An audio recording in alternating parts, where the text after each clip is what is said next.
we have to analyze it. Me, I go tell you little something more white history. Say how they condemn us throughout slavery. They say we were black and very ugly. I lie them, I telling, I feed them history. Cause black is beautiful, the whole of them agree. They come out of the mountains and mix up with seed. Here we go, my friends, in the black and white history. Yeah, it's black, black, black. It's white, white, white. But let we tell the story. Yes, it's black, black. It's white, white, but let we tell the story.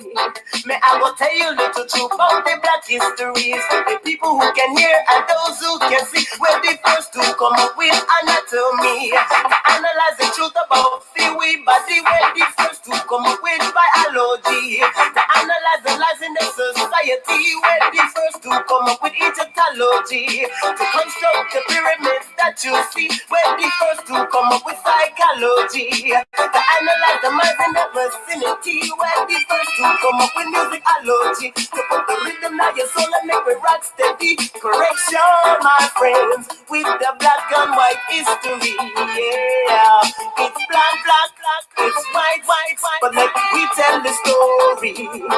Yes, it's black, black, black. It's white, white, white. But let we tell the story.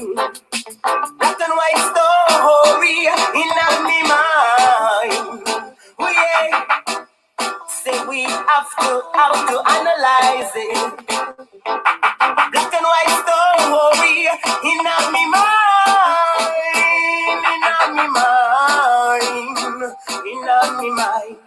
Oh yeah, yeah. Oh yeah, yeah. Black and white story in my mind. Oh yeah. Say we have to analyze it. May I go tell you little something about white history. Say how they condemn us throughout slavery. They say we were black and very ugly. I lie them, I tell enough of them history. Cause black is beautiful, the whole of them agree. They come out of the mountains and mix up the sea. Here we go, my friends, in the black and white history. Yeah, it's black, black, black. It's white, white, white. But let we tell the story. Yes, it's black, black, black. It's white, white, white. But let we tell the story. May I go tell you little truth about the black history. It's for the people who can hear and those who can see. We're the first to come up with anatomy. To analyze the truth about the way body. We're the first to come up with biology. To analyze the life in our society. We're the first to come up with Egyptology. To construct the pyramids that you see. We're the first to come up with psychology. To analyze the minds in the vicinity. We're the first to come up with musicology. To put the rhythm in your soul and make it rock steady. Correction, my friends, in the black and white history. Yeah, it's black, black, black. It's white, white, white. But let we tell the story. Yes, it's black, black, black. It's white, white, white. But let we tell the story. Black and white story in my mind. Oh yeah, say we have to analyze it. That's right, that's right, that's right, that's right. Black and white story in our mind. That is my song from back in 1980, 1990.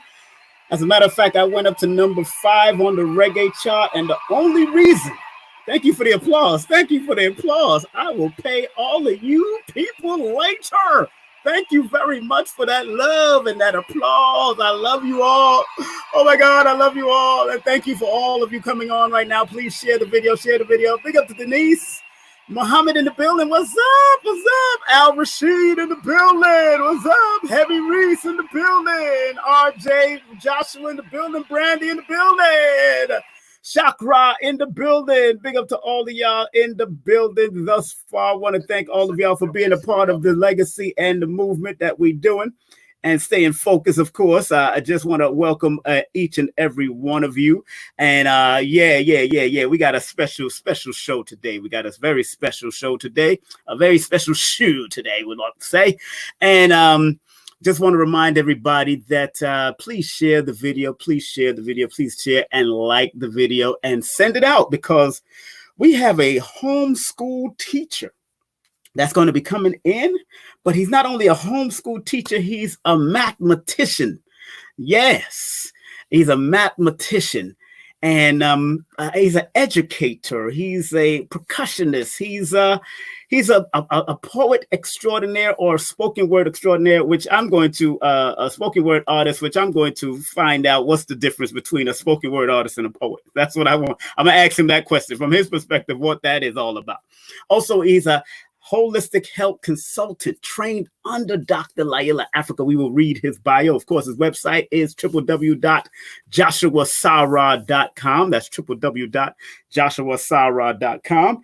And I'm honored to have our brother that's going to be coming up at 9 o'clock, exactly at 9 o'clock. So I want everybody to pay attention, pay close attention to what we're going to do today, because it's all about spreading love the MAAThematic way, because he shows you and proves to you throughout his books. He got 2 new books that that's on the market, but he's written 4 books, but he has 2 new books. And what's so interesting about these 2 books, he puts mathematics, because the word math came from ma'at, showing the balance of the universe in a mathematical way. And it not only serves young people, but it serves people that are elder or people of all ages. So please share this video, share, because those that are still homeschooling their children and probably hasn't opened up yet, like everybody else is opening up. They got this soft opening in New York that started like yesterday or the day before.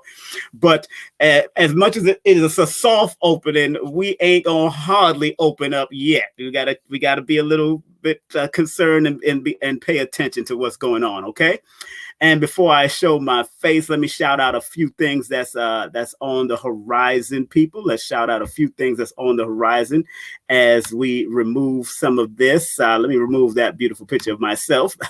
And welcome all of you that are tuned in. Share, like, because, you know, I try to bring the content, the positive content in our community, and that's what it's all about for me. Let me put this in there now. Please share, like, subscribe to King Simon Presents on YouTube, and also go to my Patreon page, / King Simon Productions, and KingSimonProductions.wordpress.com, and King Simon Productions, or numbersaresimple.com. That is also my website. And also, I want to let everyone know that if this coming week, after Jashua Sa-Ra, for the month of June, on Friday, this coming June the 12th, we have Miss Shaniqua Lino, a spiritual advisor and medium. She calls herself the Oracle, and I've seen her do some great work, some real work. A lot of people get afraid of these so-called psychics or spiritual mediums or all that. Look, in the religious world, these people would be called prophets and prophetess. In the quote unquote occult or mysterious word, because the word occult only means mysteries. Now the mysteries are bound to be revealed. They're called spiritual healers or spiritual advisors or oracles and all that kind of stuff. But be clear that when somebody in the church is prophesying of something to come, or the Bible is full of prophecies, what do you think the prophets were doing? They were prophesizing of things to come. So that's what these spiritual healers and all these people and advisors do. But they're not prophesizing that you're going to die and all that kind of stuff. Although I have read some very interesting books on those that were able to do it through numbers, to astrology, to spiritual advice, that was able to do it. I know this sister is not about that. She's about giving you advice, giving you guidance to help guide you to be your very best. So I have her coming on Friday, June the 12th. And on Sunday, June the 14th, we have our beloved sister from out of the Nation of Islam, Denise Renee Muhammad.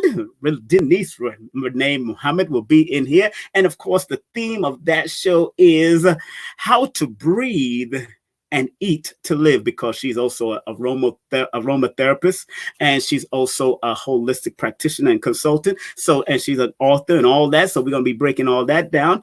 On June the 17th, still confirming, waiting for the email for that Baba to come in. So big up to that Baba and his family that's going to be coming in on June the 17th. As soon as I confirm that this week, it'll be on June the 21st. Miss Veronica Martin is coming in, financial advisor and medical massage therapist, will be coming in to show you how to spend that stimulus money, how to cultivate your stimuli and take your stimulus and keep on making money from the stimulus. You could probably, and you don't even have to spend your whole stimulus check. You could spend $500 and probably flip that to make $1,000 or $1,500 within a few days to a few weeks. It is what it is. And then on June 24th and June 28th, TBA, because I'm also looking for a great person to come in that makes and designs certain accessories for the body. And then on June 28th, I'm looking for this motivational speaker. So I'm trying to confirm. So everything is to be announced as far as that's concerned. And let's go. If you do want a Numerovation consultation with me, remember, I do not do readings. I do consultations and advising, showing you why you should activate your numbers to take yourself to the next level. Whether you choose to do it or not, everything is in your hands and it's your choice. Some people, like my book says, numbers are simple, people are complicated. Yes, numbers are simple. And if you understand the esoteric meaning and guidance for the numbers, they can help you very well to give you guidance to take you to the next level. But if you don't choose to do it, that's up to you. You can text me at 347-496-1022.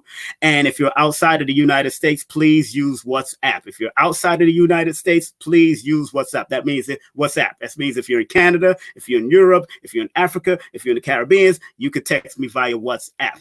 Also, befriend me on FB and IG at King Simon Productions, on both King Simon Productions on FB and on IG, and also Cash App. Show that love, spread love. Bop, bop, bop. That's right, Cash App. That's $ King Simon 3158. That's King Simon 3158. That's the $. PayPal me. That's paypal.me/King Simon if you want to spread that type of love.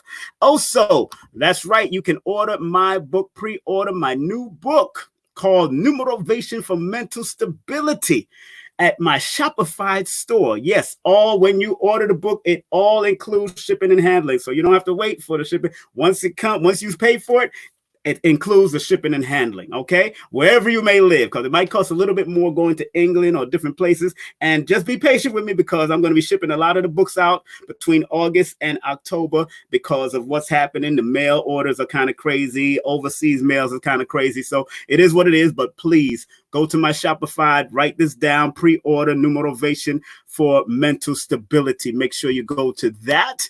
And it is 3 minutes before the hour, And just want to remind everybody, of course, some of the sponsors, one of my newest sponsors that's in the building, got to show her respect. And let me get rid of that real quick. Let me show this person respect. This is pedalwise.com. I want everybody to write this down, especially the ladies. I got some great products from them. As a matter of fact, I'm an affiliate salesperson for them right now. So, and I got a great antiviral product from them.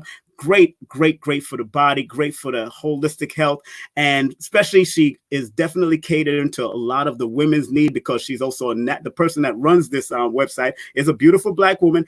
And she's a natural gynecologist. Yes, that means you don't have to do all that extra stuff, you know what I'm saying, with chemicals and stuff. She does the Chinese, she does the African medicine, she does all of that. But you can actually save 10% with the coupon code KING2020. King as for King Simon. KING2020 at www.pedalwise.com to place an order, and please tag them at Pedalwise on all social media platforms and also hashtag Pedalwise. But it's a great platform, great people. I love them immensely. I've worked with them over the years, and she got great products, and she's helped me out with, of course, things like Chinese herbs and African herbs. So enough respect to what she is doing at this time and the whole family that's working with her, because her whole family is into holistic health in some capacity. So enough respect to what they're doing all the time. And of course, just let me get rid of that real quick.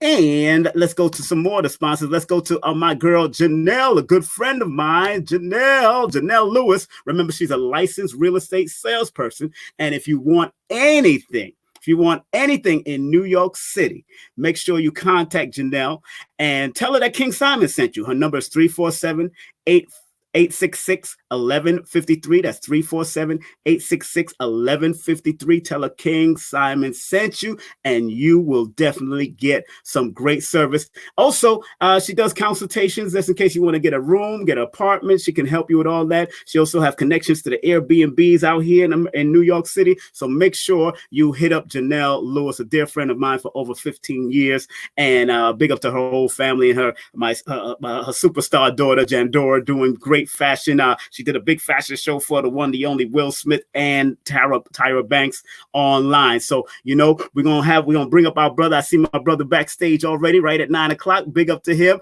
Let me just big up the few other things before we go. Of course, y'all know my books. Y'all know my books, family. My book is King Simon Productions, baby. No promotion is bad promotion, and all publicity is good publicity. As a matter of fact, the person that's coming up next, he is my editor.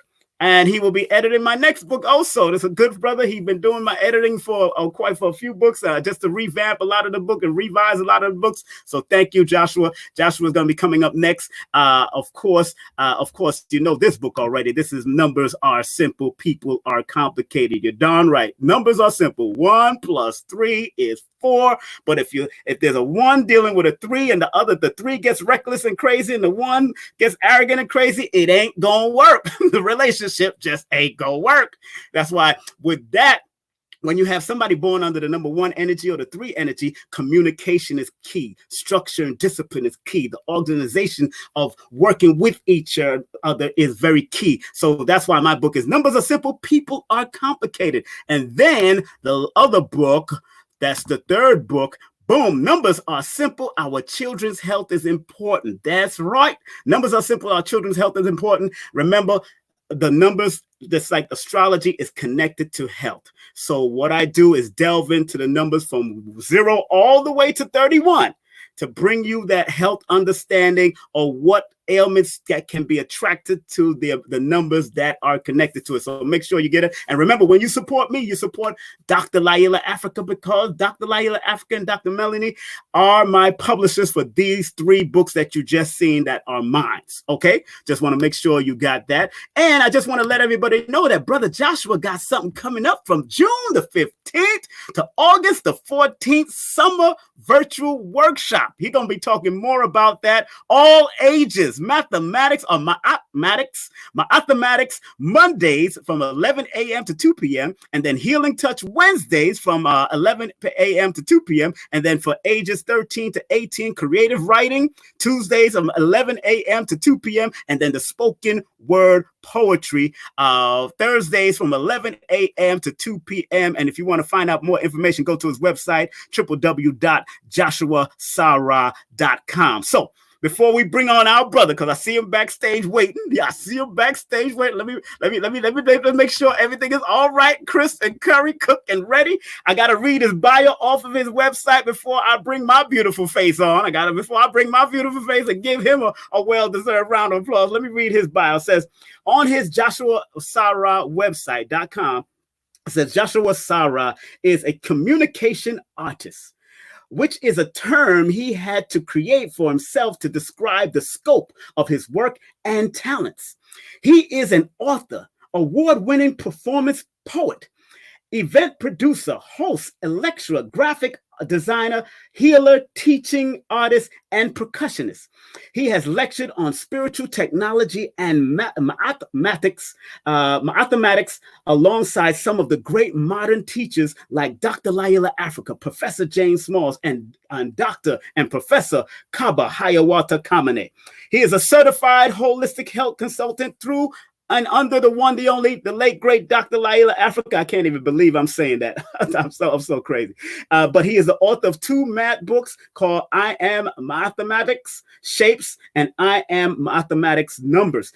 2 poetry books, Black Hole and If I Could Sing, I Would Sing a Song for the Black Woman. Another book, spoken word CD, spoken raw, and of course a hip hop mixtape, Ota Benga's Revenge. And of course, the first poet to win the Best Poet Award, Palm Beach Music and Entertainment Awards, and 3-time Grand Slam champion and leader of the National Slam teams, West Palm Beach and Delray Beach, and also creator of Lyrical Olympics, Festival in Brooklyn. Without any further ado, family, we want to welcome on board our beautiful brother, the one, the only, Jashua Sa-Ra in the building. What's up, Joshua?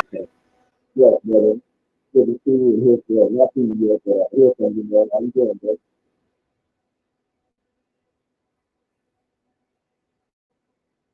I'm hearing you a lot.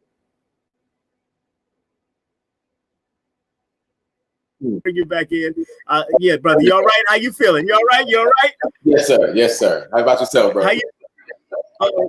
You know, I had to give you a round of applause, brother, after reading that bio, brother. Yeah, I was like, oh, he gonna read that whole bio. That's funny, man. Hey, look, that's what I do. I'm radio trained, brother. Hey, you did a great job too. I was listening like nobody does it like King Simon, bro. Nobody. Man, nobody does it better. My brother, how you been? Really great, bro. Yeah, I've been, putting my hands out in the garden a lot, so that's been real helpful in my life. Spending time with my youngins and my little cousins and whatnot, just family building and future building, bro. So, That's right. I'm happy for you, man. You're out in Florida still, right? You still in Florida? Yeah, that's right. Man, the last time I seen you, we did a little sit down over there about the emotions of Black men being vulnerable. That was good. How's that show going? You still got the podcast or what? Bro, that was the only one that I did. I posted the other content on that channel, but that was the only live show that I did. I had some others planned, but then we went into this quarantine mode, and I haven't done anything to adjust for that in that channel yet. Right. Honestly, I was thinking about the past couple of days, like, all right, I got the other things lined up that I need to put in place, so that's back in my attention span now. So I'm glad you brought it up because, yeah, that's coming right back around the corner, bro. Good. I'm proud. I'm happy for you. I'm happy for what you've been doing. After reading the great accolades that you have, man, I gotta send love and respect. There's a few questions I definitely want to drop, but let me make sure people see some of the work. Like we mentioned before, let me show the people the books I have, because he signed and he even bigged me up in the books. Of course, this is the one. If I could sing, I would a song for the Black woman. We're going to talk about that. Then we're going to talk about this one, the Black hole. Oh, man. Poetry from Jashua Sa-Ra. And then, of course, the book that I purchased last year, I Am Mathematics Numbers. This is breaking down the numbers in different shapes, forms, hand gestures, and all that. And then we have I Am Mathematics Shapes by our brother Jashua Sa-Ra. Once again, man, I am honored to be here, and I believe that you're such a brilliant brother. I do numbers from a different perspective, but you do numbers from another perspective, and it all works together. It really correlates and works together. It's all family. You know what I'm saying? Exactly. Now, we was talking about this off air, and this was the book, Africa Counts. Yeah. This is the book. And Dr. John Henry Clark actually did an introduction for this book. Mm-hmm. And I found some of the basic concepts that you got in your book, similar to what they put in their book, and really on point. And I'm so happy that the Baba actually put that into play and was able to do an introduction. Although it was a white woman, I thought it was Velasquez, but at least she was very respectful for our art and our culture, because a lot of Europeans are not respectful of our culture in certain ways. Yeah, I probably wouldn't have checked for the book if not for that introduction. Yeah, me too. Exactly. If I see Baba on it, I'm gonna read it. If it's John Henry Clark, I'm gonna check for it. Right. Yeah. Well, first, you've been on this platform before. This time, I'm doing more bells and whistles than ever now. Hey. I got more bells and whistles. Keep on elevating. Keep on evolving. You know me. What's so interesting? Let's go back into time with Jashua Sa-Ra. Okay, if you don't mind, get it to the gist, because we know we're promoting your courses, we're promoting the math, we're promoting this extraordinary educational thing that you do. But Jashua Sa-Ra, from mommy and daddy's perspective, or your mom's perspective, who is Joshua from when he was a young child, and why did he decide to get into all that he's doing today? Right. That's an interesting question, perspective way to ask me that, bro. Yes, sir. I mean, I've always been who I am, is what I can honestly say, right? And it's gone through its stages, and I can give it to you like this. So I was mischievous is the characterization that a lot of people would give me, right? Like I was into stuff. I was always very curious. I was very energetic. I was very much not into sitting still and being in a box, you know.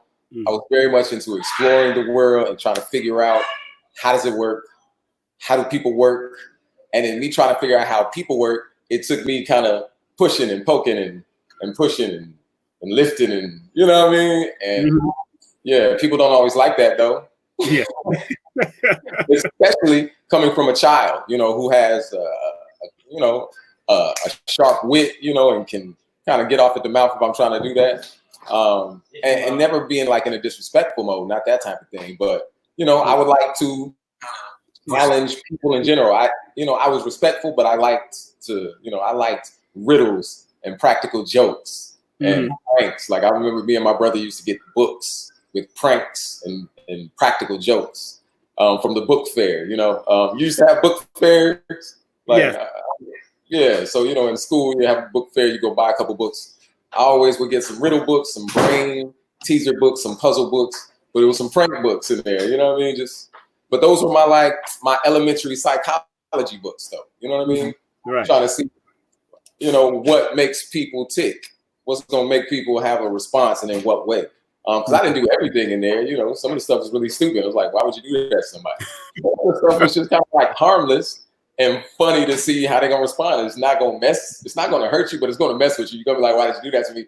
I don't know. I just want to see.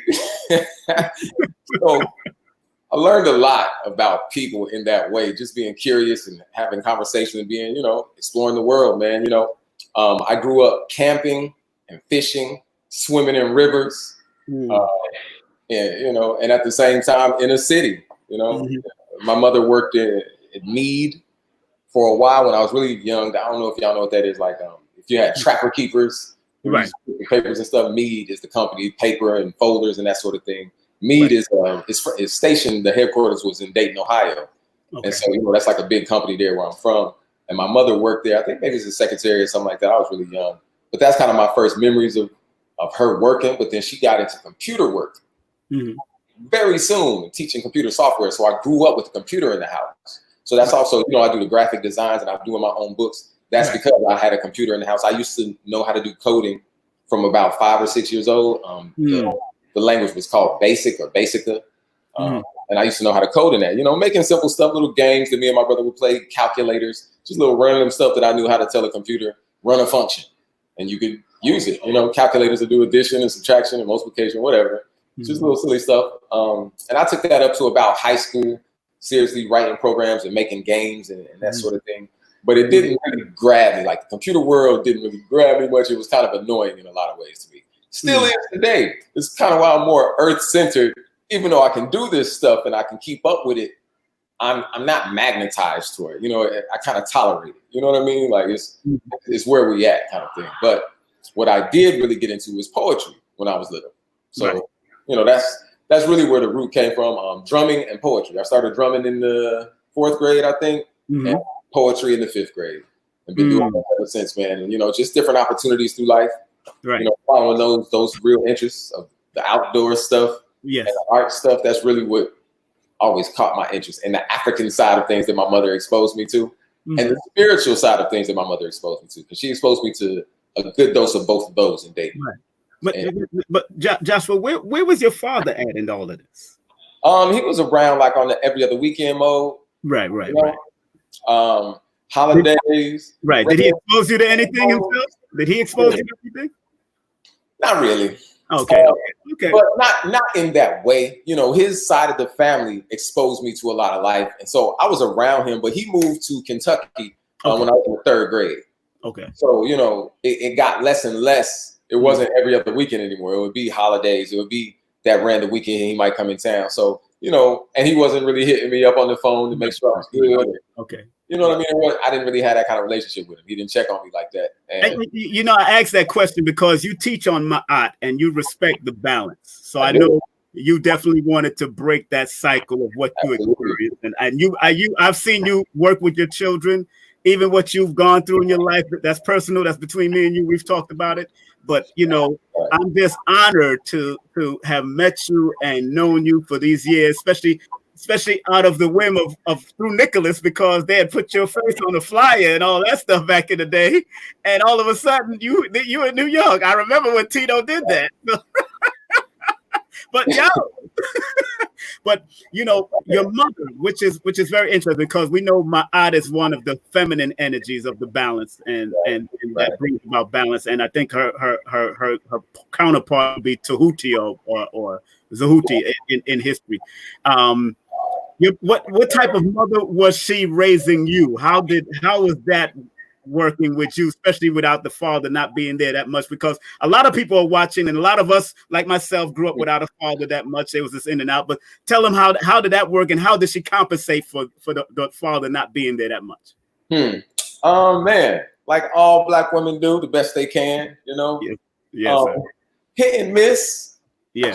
You know, I would say at the beginning it was like, you know, I think we're all a certain level of shock if you go with a dysfunctional family system, right? Family that you thought was going to be together forever is now separated. Anybody that goes through that, it kind of, you know, it does something to you emotionally, mentally. So I'm sure she went through some shock, but I feel like, you know, she was really loving to us, you know what I mean? And so that's, I think, the most important thing that ever comes through is that she always made sure to try to show us love in whatever ways that she could, you know, and a lot of that was being exposed to going outside, going to a park, flying a kite. It would be simple things sometimes, you know, just to keep the spirit light, you know, just to give it an experience. You know, so I didn't grow up feeling like we had a hard life or nothing like that. You know, we always kind of lived right on the edge. Right. Like if I went 2 blocks that way, I could be in a really nice neighborhood. And if I went 2 blocks that way, you could get in trouble real quick and easy if you don't know what you're doing, you know.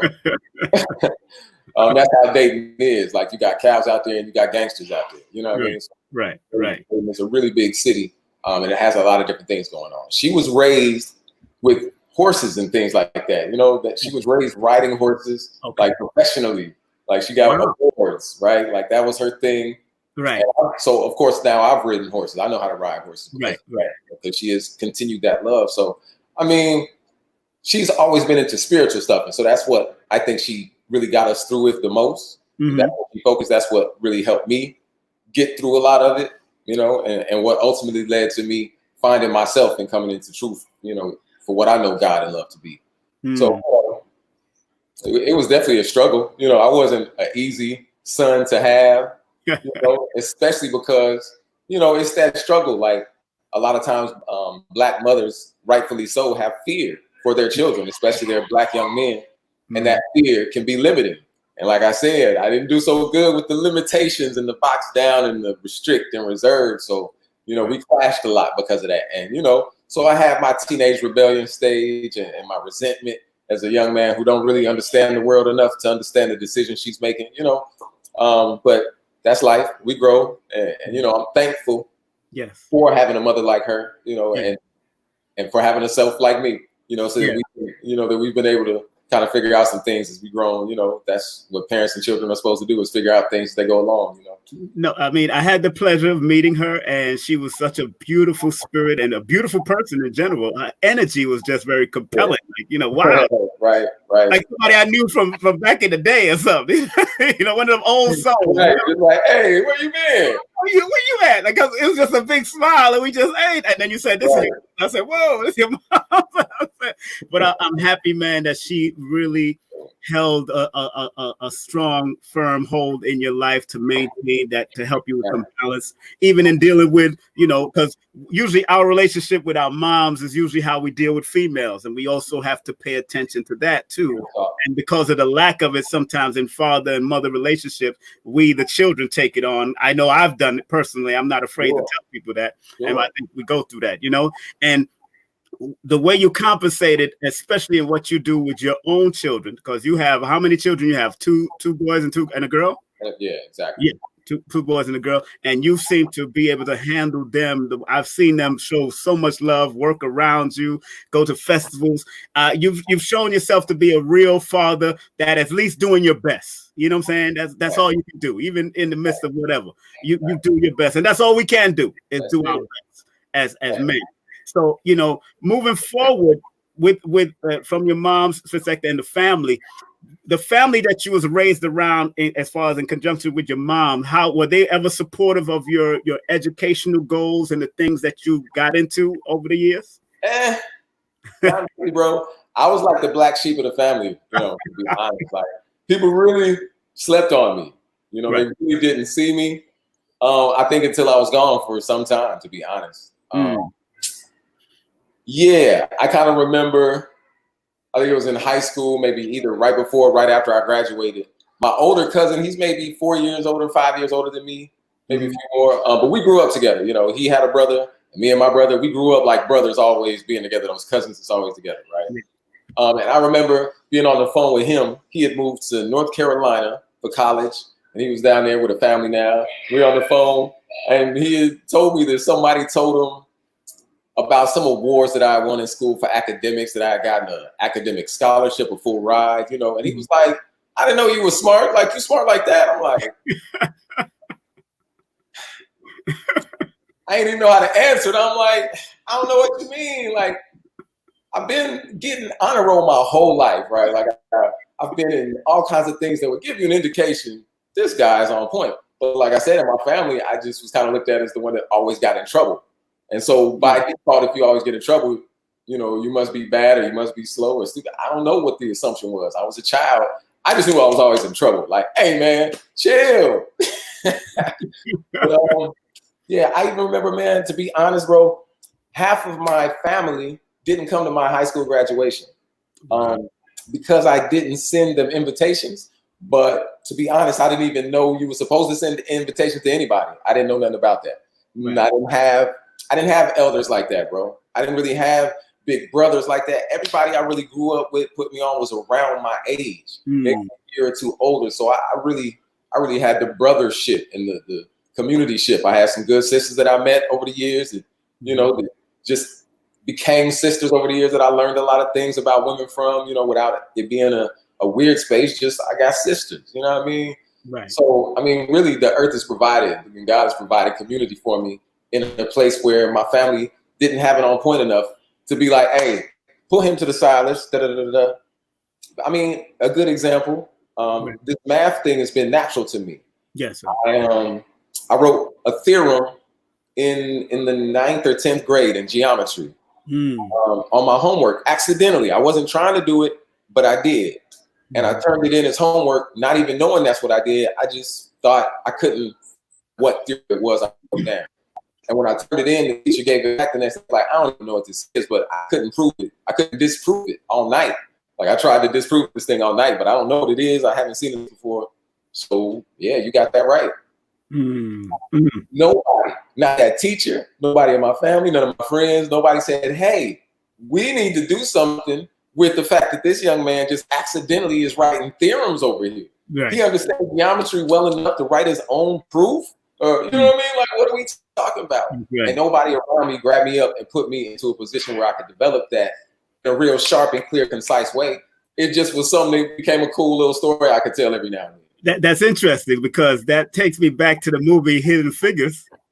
The young lady, she was a mathematician, and what she did, and the parents actually respected what the teacher said and said, look, let's put her in some special program. Like, that's what it takes. And sometimes that's what we need. Somebody in the family that says, look, hey, you got somebody who's writing a theorem and knows this and knows that. And plus, you being born under that master number, like I always say, you know, you're born on the 29th, 2 + 9 is 11. That's a master number. So it's not coincidental. No coinky dink that you are doing it. Just like what Terrence Howard is doing. He's born on the 11th of March. And it's not coincidence that he thinks the way he thinks, because that's what master numbers do. Even out, because what happens, y'all see what others don't see. And that's what people don't realize. And sometimes you can't even tell people because they might think you're crazy. But Before That's why I'm a poet. That's why I'm a poet right there. You're a poet. Before we get into that, before we get into all of his other history, make sure you contact Brother Jashua Sa-Ra for consultation and info. His email is Jolly Image. Is Jolly Image? You know what? The easier one now is just Jashua Sa-Ra at Gmail, Jashua Sa-Ra. So I'll change that the next time we come around. Jashua Sa-Ra at Gmail, or go to his website, www.joshuasara.com.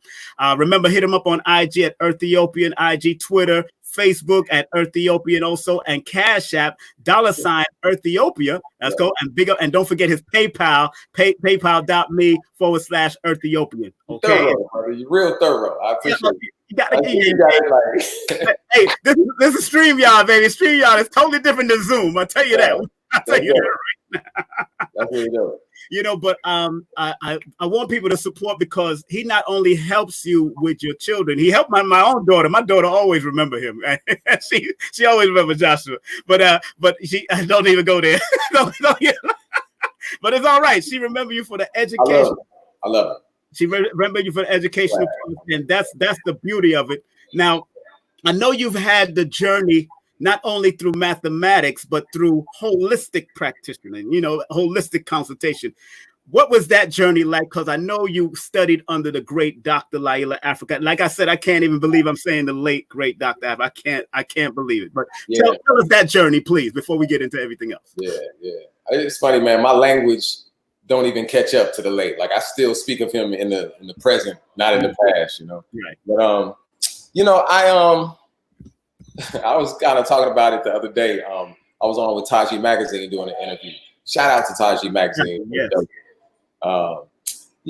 And she kind of asked about it, and it made me think all the way back to my first encounters with him at all, which was like looking at the videos, when you would get the VCR tapes back in the day, man. Right. And I was telling her how, the first one I saw, he was basically just sitting there with his glasses on, a little teeny-weeny afro, at a table, maybe a couple papers, and he was just talking straight to the camera. It was really kind of monotone for the most part. Yeah. Ooh, it was hard to watch if you didn't really care about your life. You know what I mean? Right. But his progression over the years, to go from that to the way he was able to engage our people in so many different ways. Right. Man, that's one of those things where it's like, it's never, you can never get enough of being around a brother like that. You know what I mean? Like, I needed so many more years. You know what I mean? Yeah. For my own personal feelings, man. So many more things to learn, because he was a walking university. And so being able to be around him in lecture, I remember the first lecture I went in Fort Lauderdale to hear him. Mm-hmm. And I was able to ask a question. It was the first time I even cared to get up and ask a question at a lecture or something like that. But that day I was like, I gotta go talk to this brother. Like, I got a question burning in my mind to help me balance this out that I've been studying. And that's one of the memories that I always remember about him, is that particular interaction, because I was really impressed with him. I was like blown away. Like, man, this brother is really brilliant, and I loved his spirit. Yeah. Like, it came off as really feet on the ground. You know what I mean? Yeah. Really on the ground, but heart to the sky. You know what I mean? That's how it comes. And mind just expansive. And so I asked him the question: if I'm walking through this regular society, and I'm like, I walk into a building and they got the little automatic doors to zap at me, and then I go to the bathroom and it's got the little automatic flusher to zap at me, and then I use the soap and it's got the little chemicals in it. Like, is it possible to actually be healthy in the society, even if I'm eating all, if I go straight vegetarian, vegan, if I'm drinking fresh water all day out the spring, is it possible to actually still live here and be healthy, even, because that's what it was looking overwhelming, because you know how it is, man, as you start to learn a lot of the things that you've been miseducated about, especially in health, it's like one thing after another. You think you're doing good, and then you read something like, no. And then you know what I mean? Yes. You start eating soy, and then they like, no, don't eat soy. You over here eating spinach. No, don't eat spinach. You over here eating, so every time you think you got to figure out, no, you don't drink that water. You need this water. Exactly. It's 30 different kinds of water that they all tell us is the best water to drink. It's like, It's really difficult. Sometimes you can get overwhelmed, And so I kind of was looking at that and not wanting to be overwhelmed, knowing that there was a clear way to look at this. So that was where I'm coming from in my question. Like, bro, this is a lot going on. Can we even breathe in this thing? He did not say no, but what he did do was give me solution after solution after solution. You know, he told me specific things to do for each one of those things that I named. Like, you know, he told me about the diode for the radiation. Yes. I listed some other things. And he even brought up more things that I hadn't thought about. Like if you're wearing synthetic fibers on your clothes and the sunshine is coming through that, that's filtering that synthetic sunshine that you're getting in your body. Same way with eating synthetic food, you can get synthetic sunshine if it's bounced off vinyl siding of a house, for example, and then it hits you. All of these kind of things we don't think about, not to mention air pollution, water pollution, earth pollution. Like here in Florida, anytime I have soil, I go plant. And in doing that, a lot of times I find so much junk buried in these yards, man. It almost feels like some of these houses are built on garbage, like where people used to just dump stuff. Like I find so much stuff in some of these yards across the city or the county, man. It's been multiple times where this happened. I'm like, even the soil is polluted around us, man. So, you know, it was a real interesting introduction to him because it gave me respect because he didn't crush my dreams. He didn't break my heart and tell me, no, you can't be healthy in this shit. Hell no. Wait, what you thought? Like, look around. We in a box. We in a thing. Even though he's very aware of that, you know, more so than I ever could have been, he gave me nothing but ways to look at what I can do about it, you know? And so that was really a helpful thing and an insightful thing that, you know, will always stick with me because it really defines who and how he is. Because he empowers, man. He empowers people in a way that doesn't attach them to him, you know, in an ego kind of way. And that's, I think, the defining thing that always drew me to him so much is that he wasn't trying to make nobody follow him. He wasn't trying to have a big, you know, like, ooh, look at me, look at me. He just was like trying to get the people to healing. And more often than not, just seem really annoyed when it's like, man, I wish I would already get it for yourself so I don't have to do this. Like, I've really been doing this long enough for y'all that y'all should have this by now.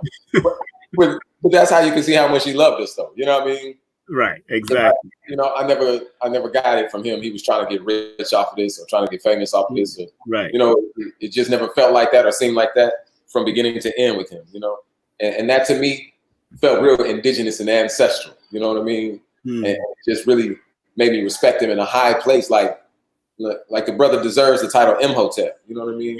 Yeah. He deserves that title Imhotep. That ain't just being cultural and African and saying something to sound good. That brother is a multi-genius, man.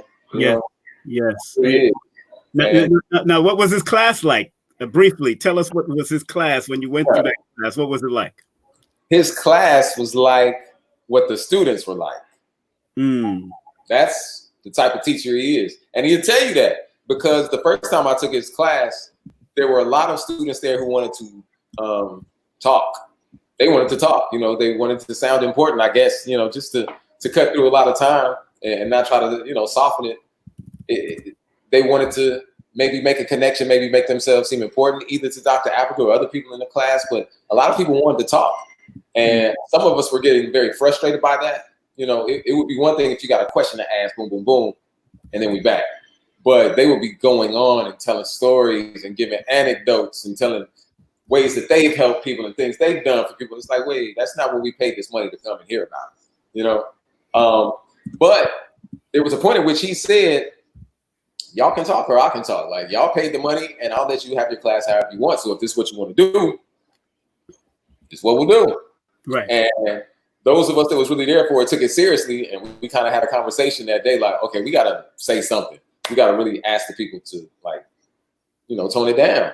So I actually ended up taking that same class a second time because I felt like I could have got more out of that. So I took that first class twice because I wanted to be thorough. I wanted to build up a real solid understanding, and it's holistic. So you're supposed to get the whole concept. You know, I didn't want holes in it. I wanted it to be whole. You know, so I just took it again, man, and took the advanced level as well.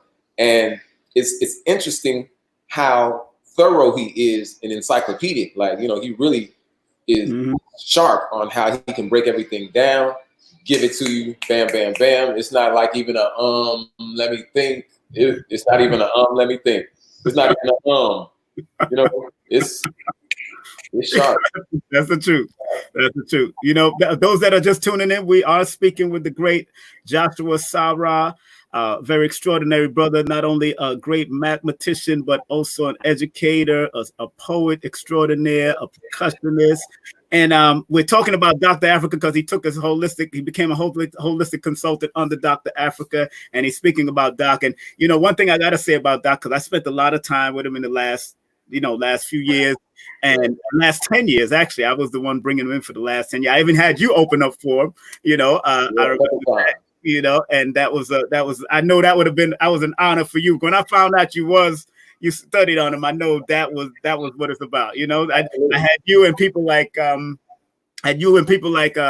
Malika Ali do the same thing. And I know, and California, I even had them, open up at certain points. But it's so important. I'm glad that each one of you had that experience because I know y'all personally, and I know how much y'all valued his teachings. Yeah. And I want to let everybody know in this description of this video, you can always, all of my videos from now on always has the support of Dr. Africa's legacy because his wife is holding it down, and the website and all his products have great integrity. She's still keeping the integrity. She still owns his signature. She owns everything because that's what they actually were like twin flames, and Doc actually gave her everything and told her. And let me tell you, Josh, he actually, because he knew he was going, and he wanted, 3 years ago, he did his whole class. He did all his classes online. So if you go and take his class now, a friend of mine took his class and said just the introduction was intense. Just the introduction to the class. Right. So if it's 3 years ago, so you can take it again right now and actually get new information in your head. Facts. Yeah, I'm definitely gonna take it again. Like, yeah, I wanted to go out there with him, and spend some more time absorbing some more, man. Yeah. We're going to do an online memorial. I'm going to let everybody know that we're going to do it online. It don't make sense for her jumping around from city to city. Let's just do something online and let people like yourself say a few words and get things in. Be coordinated and helping with that. So, once again, family, we're here with Jashua Sa-Ra. To contact him for consultation, email him at joshuasara@gmail.com, www.joshuasara.com, his website, at Earthiopia and IG, Twitter, and Facebook, Earthiopia. Cash App is Earthiopian at IG, Earthiopian at Twitter, and Earthiopian at Facebook. But also Cash App is Earthiopia, $Earthiopia, and of course his PayPal.me/Earthiopian. This brother's extraordinary with the math work. But before we get into that, we got a little time here, Josh. I wanna delve in. Because I know you call yourself a spoken word artist at one point and then a poet at another point. What is the difference, and from your perspective, between being a poet and a spoken word artist? That's a solid question. Yeah, poets don't ever have to say a word. A poet can really put some words down on a piece of paper, and when you see it, it makes you tingle a little bit. It makes you glow. Like, it's easy to cook some good food, and somebody taste it, and their taste buds get activated. Throw enough salt or enough sugar, and they're gonna be all flavor filled. But to be able to make somebody feel that same type of response, to activate biochemistry just from putting words on paper, that's what a poet can do, man. Can take something that anybody knows. A poet ain't really teaching you nothing new, right? More often than not. A poet is taking what you already know and dealing with and giving it to you in a way that you can process it and make something that's possibly ugly beautiful, or give you a perspective of beauty that will make you cherish it in the right way. You know what I mean? So you don't take it for granted, or give you the warnings from, I did take it for granted, and here's my sad, sad poem. You know what I mean? So poets can really get into the range of emotions in a way that, that's really magical to me, right? Because, like I'm saying, taste buds, you don't have to have experienced a taste before for it to taste good the first time, right? But a poem kind of has to draw on things that people have already experienced in order to make it work. So it's like, it really is like taking something that's already there inside of a person and doing magic with that. You know what I mean? So that's poetry, right? And you can do that just by writing it, or you can speak it. But then spoken word is real specific because that's a performance art. Okay. That's a performance art. You know what I mean? Specifically. And yeah, that's got a whole different range of things and opinions and ideas, especially if you get into slam poetry, because you know that's the competition side of spoken word poetry, and I've done all of that. Like I love it. I love doing spoken word poetry, man, because it's like hip hop, because it's got a rhythm to it usually, but it's really, I would say, it's a more current idea of the soapbox situation of like a Malcolm X time, right? If you in Harlem, you jump up and you try to get the people's attention, and they used to use rhyme schemes and clever thought processes and metaphors and analogies. They poets, you know what I mean? Right. And so spoken word is really just growing on that tradition of being able to talk to people in a way that gets a whole crowd to rock with you, and it's off the energy and the lyricism and the timbre in your voice. Is really being able to use your body as a broadcasting station to affect people. If you can't do that, you're not a successful spoken word artist. You can get love. You can walk into any place that's loving and compassionate and do any level of an open mic, from first time and your paper shaking to you burn that thing down and people will show love, right? But yeah, if you want to get in there and say, I'm a spoken word artist, that usually means, you know, you're not usually using a paper. You're usually not reading from a paper if you're a spoken word artist. Some people do, and I don't knock it. In fact, I teach people how to read with the paper and make it a part of your performance. You know what I mean? Like, if you don't read it, then style on it and make that thing swag out. You know what I mean? So I don't even knock it, but more often than not, it's from memory because you're performing. You know what I mean? It's a performance. So yeah. That's it. Yeah. Okay. Now, and you have written 2 books on things like this. Now, let's start with this one. If I could sing, I would sing a song for the Black woman. What actually inspired you to write this first book? That was actually the second book. Oh, that's the second book. Okay, let's do it. Let's do it. Let's put the Black woman first. Okay. Yes. That's appropriate. Man, appreciation of the Black woman in so many different ways. You know, I was married for 9.5 years. You know, I just talked to you about my relationship with my mother, and she had a lot to do with my spiritual growth. You know, my relationship with her, my love for her was an actual real turning point for me spiritually. When I got past that resentment and that rebellion, when I was able to like, hey, let me go heal that. When I made a personal choice to do that, it opened up something in me that then brought me into my enlightenment, my awareness, you know? So just really having looked around at how much the Black woman has been holding us down, bro. I was having a conversation with my little cousin the other day because he said something along the lines of, you know, these sisters are strong Black women, strong Black independent women, right? And I understood what he's saying, and I didn't think he was saying anything bad, but I was just trying to. He's my little 19-year-old cousin, watch a lot of TV, into the scene, so I just like to throw thoughts in there to see, you know, since I'm young, I'm poking, right? So I said to him that that's not necessarily a compliment that a Black woman is independent, you know, and has become strong. You know, it's kind of like complimenting an injury. You know what I mean? That you've done a good job healing and getting around. Like I've had a limb taken off and I know how to hop good now. Right. And you say, man, your hop is coming along. You got a strong hopping leg. And I was like, you might not want to necessarily think about it just in that one side way. So, you know, just thinking about those kinds of things, about the Black woman held us down in the church, the school, in the home, in the political process. They want us out there marching. They don't want to organize in the parent-teacher associations, where you look, you know. More often than not, the majority of it is Black women showing up for us, man. And not to mention that they had to feed other people's babies, and as well as be inserted with other people's unwelcome babies. You know what I mean? Like, they've been through a lot and still was able to process all that and maintain a matriarch position of power. You know what I mean? And actually hold us down in all of those different ways. Now, there's a lot of dysfunction that comes with that, you know, and that was intentional, that to plant her with enough dysfunction that she'll then train her children to be dysfunctional. Like, that was the whole mathematics that they put on us, right? So my thing is, like, we be bumping heads with each other. The Black men and the Black women be bumping heads because of that dysfunctional program that they've created. And I give this analogy. I say it's like we back to back, right? Yeah. Boom. I'm this way. Black woman this way.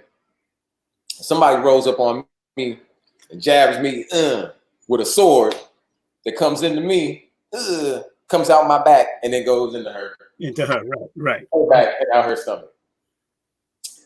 Now we sitting here, black man and black woman, arguing with each other about which is worse, being stabbed in the back or being stabbed in the stomach. While the person who stabbed us is just chilling on the side, like making videos and selling tickets for pay-per-view. You know what I mean? Selling T-shirts. Right. Making money off of us banging with each other, arguing with each other over our same pain. It's literally the same exact pain. Like if I start melting the head of a coin, I'm melting the tail of a coin. Right. And if I put the fire on the face side, and it's like, well, it hurts me more because the flame was on me. But I'm like, yo, if that you are me, like you can't say it hurts you more because I am you. You know what I mean? You being stingy with my pain. You like I hear a lot of times black women say they'll like kind of disconnect with a black man and be like, but you'll never know what it feels like to X, Y, Z. Right. Right. Now I'm gonna say this. I hope his sisters listen. Yeah. A lot of sisters run that. You'll never know what it feels like to X, Y, Z, a thing only women can do. You know, it could be a lot of different pains that women experience. Now, at the same time, these same sisters deal with their spiritual context, right? They calling on ancestors, they setting up altars, they talking about their past lives, they consulting oracles, they talking about their past lives is the point that I'm really making up to say that these same black men, how do you know we ain't been black women in the past? How you gonna tell me I don't know that? Interesting. Wow. Because we are a duality. We the same thing. That's really trying to tell the front of my hand it don't know something because the back of my hand felt it. Like I think that's such a dumb, petty argument for us to be stuck on. You know what I mean? But I wanted to not try to bash black women at all. Like, oh, if y'all would just listen to us, everything would be okay. I got it figured out. Just listen to me. I wanted to say, black women, actually, thank you. Like you've been holding it down so long, and we still alive because of a lot of what you've done. You know what I mean? For us to be here at the position where we can actually take better care of ourselves now. And as long as we don't let go of us, as long as we don't get caught up in the propaganda that's trying to make us keep clashing and fighting each other over our same wound, if we can acknowledge that it's me and you, man, it's me and you, it's yin and yang, it's day and night, it's black man and black woman, yo, it's me and you. That's what that book is all about. Like, yo, it's me and you. And I hear black women say that they think, they say stuff like they're the only women on the planet who have to worry about if their men want them. Have you heard them say that kind of thing? Yes, I have. Yes, I have. You heard this, right? And that always shocks. Well, it used to shock me when I first started hearing it, and it always breaks my heart. Like, like all I know really is people that love black women. So I'd be real confused at first, but I had to listen to their evidence. You know, I'm like, okay, you got overwhelming evidence, but I always then have to really try to force back. Like, even though that's what's given us most images of, we get the most visuals and reports of that dividing us. It's so many good brothers, it's so many good relationships, and so many healthy families. And if we can start seeing that more and thinking about that more and talking about that more and expounding on that, connecting those families, like, you know, in Brooklyn, there's families that get together and do things, man. They got their homeschool associations. They got things for the teenagers to plug into that are culturally relevant. You know, this is not in every city. And a lot of people who grow up in like Brooklyn and in Harlem and New York, they take a lot of things for granted, like it's normal, because it is and it should be, but it's not the normal of America. No. So, you know, it's funny being there in New York with the type of people who don't really get why so many people come to New York. They really be like, I can't wait to get out of here. Right. You know? Yeah. People throwing their whole lives away in order to get there, you know? Or selling their whole lives in order to get there. And it's because, there is a lot there that's not out here for the most of this country. Does not have the cultural resources that black people need to see themselves reflected and feel like they got the opportunity to be their fullest selves, man. Right. And so I really feel like we can do that for ourselves if we get the black man and black woman to stop doing this and start doing this. You know what I mean? Like, hey, that's right. What I mean? We can start healing each other, knowing that like healing you is healing me, and stop saying my pain is more than your pain, and stop trying to out argue each other about which is worse, black men getting killed or white women getting disrespected or raped, or like, and just like, yo, don't you feel my pain when I get killed? And don't I feel your pain when you get raped or you get disrespected? And they like, y'all don't be in the streets enough for us. And I feel that. I agree. You know what I mean? I feel like black men, it's time for us to really step it up. And I put that in the book too. Like it's really on us at this point. Because the work that they've done in holding us down in churches and schools and all of that, you know, ad infinitum, has built up a certain internal musculature, you know what I mean? A spiritual, emotional, mental power to deal with this world. And yeah, so now they excelling us in the college, you know, as far as the data numbers say, right? They go to college more. They get more and more job opportunities, right? Because they've been putting the work in, right? Whereas we've been holding it down as best we can, we have been the ones being tucked to the side, like, hey, they might kill you, so you stand back. Yeah. Now I'm like, okay, I appreciate that. You held us down, but now you stand back. Right. I mean, you stand back. We good now. We're gonna step back up here to the front line and go handle this business now. You know, that's why, you know, I'm calling my brothers forward now. Like, hey, it's that time to step up or shut up.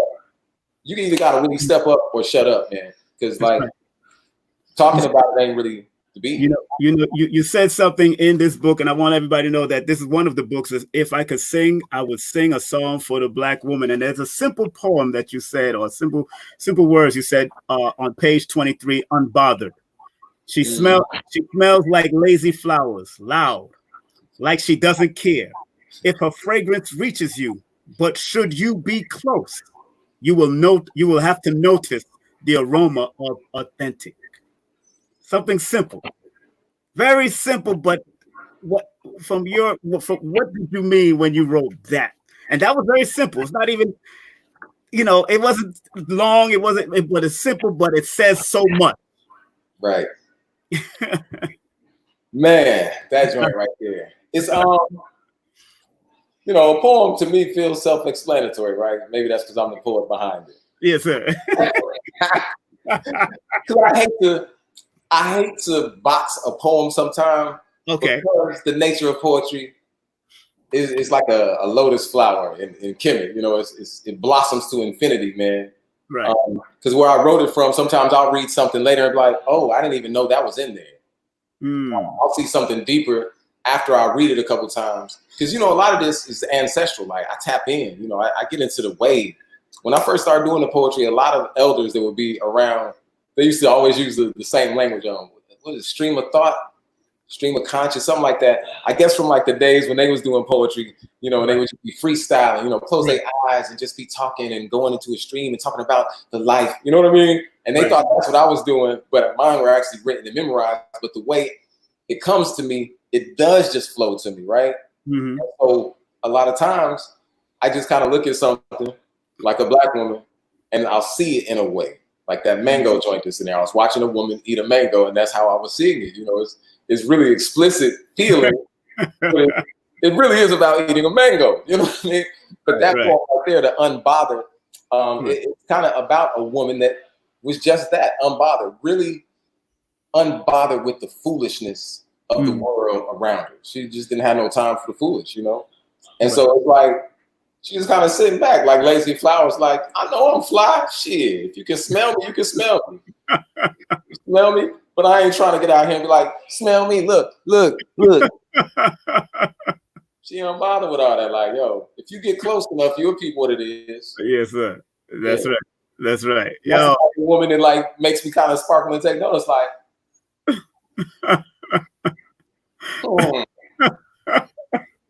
yes, sir.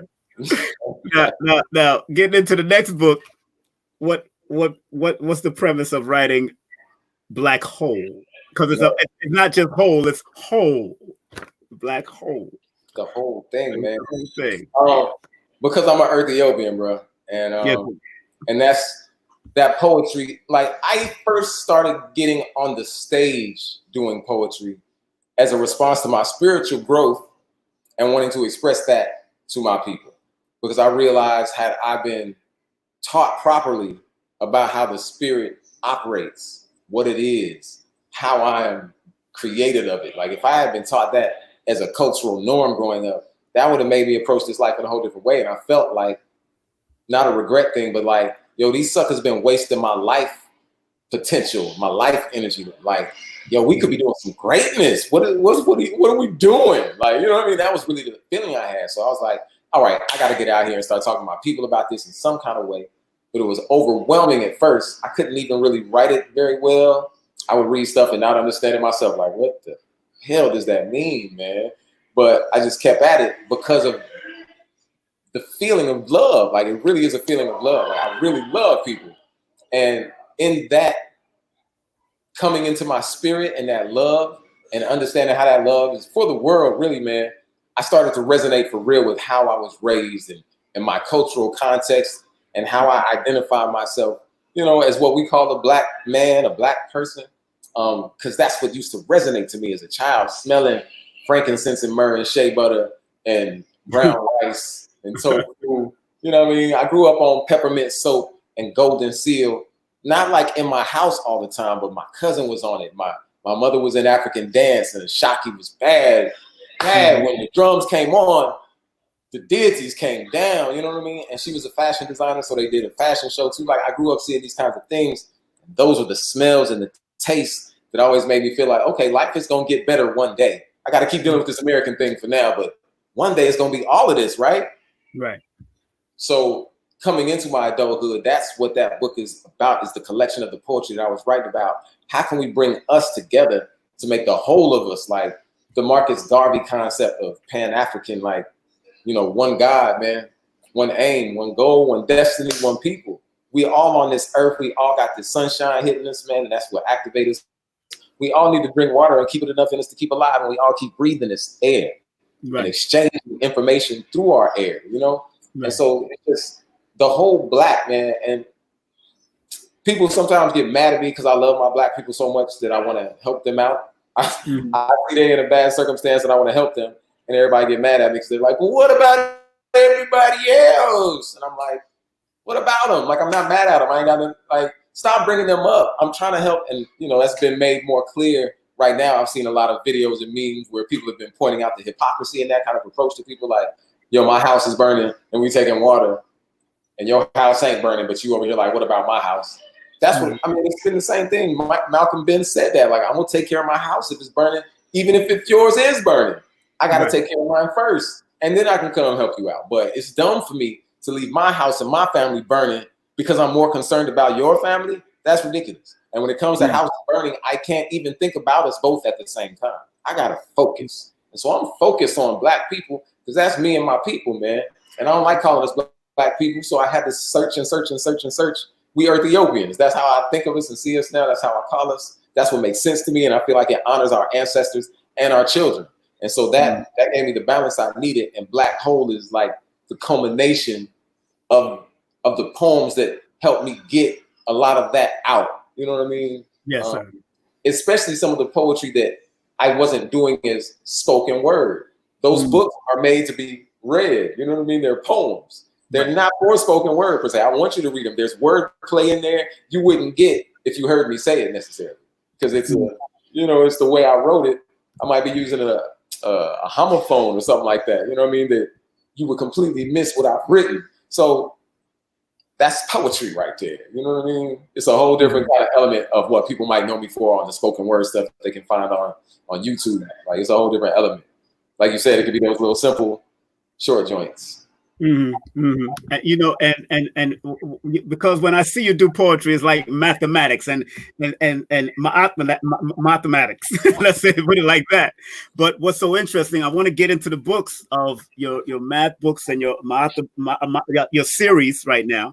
And I want to read the back of the second one that you put out, because I picked this up at Nicholas. Big up to Nicholas over there, 1396 Street in Brooklyn. Picked this up with Nicholas, and he says, "Ma'at is a word from ancient Nile Valley civilization that conveyed the ideal of the balance that maintains universal order and justice. One of the symbols of Ma'at was the scale, which is the equal sign in math. MAAThematics is a series developed to engage learners' sense of wonder and curiosity about math while helping them to see it's all around them, including in themselves. This series uses multiple learning approaches to be accessible to all types of learners. Now, the first one was definitely this book. I want to put myself up into to let people see this and remove. Let me remove this real quick so people, because you can go on his website, JashuaSa-Ra.com, and get all of his books that I've just shown you. But this one, speak about this particular book, because you're using hand gestures, you're using symbols, using nature symbols, you're using regular symbols, symbology of numbers. Speak about this one and why it was important to produce this one first, because this was your first MAAThematical series book. Okay. You know what? Can I do a screen share on here? Yeah, please, of course. Let me know. Let me see. I can pull that up. Let me see. Share screen. Can you see? Let me see. Let's see you put it up. Did you put it up yet? Yeah. Hold on. I can probably get it up. Hold on. Let me check. Let me see. I don't see it yet. Hold on a second. Oh, wait. Here we go. Yeah. My screen. Here we go. Chrome tab. Okay, there we go. You got it? Yeah, hold on. Can you see this? Okay, it's coming up. I see it. Hold on, let me add it real quick. Okay, I do see it, and there it is. Yes. All right. So, oh, that's the other joint. Here we go. You said numbers, yeah? Yes, sir. So numbers. The reason we got all of that stuff in there. Oh, it's not gonna let me. Wait. It should be able to. Go ahead. There we go. Okay, you can see that, right? Yes. All right. So I just wanted them to see it while we're talking about it. Okay. So yeah, we have the hands in there because it hasn't gone up yet, Joshua. It hasn't gone up. I think you need to click it again. It hasn't gone up. Oh, okay. Hold on, let me do this. Yeah. Highlight, click. Yeah. Can you see that? Nah, it ain't come up. It ain't come up on my screen. I don't know what's happening. Let me bring it back.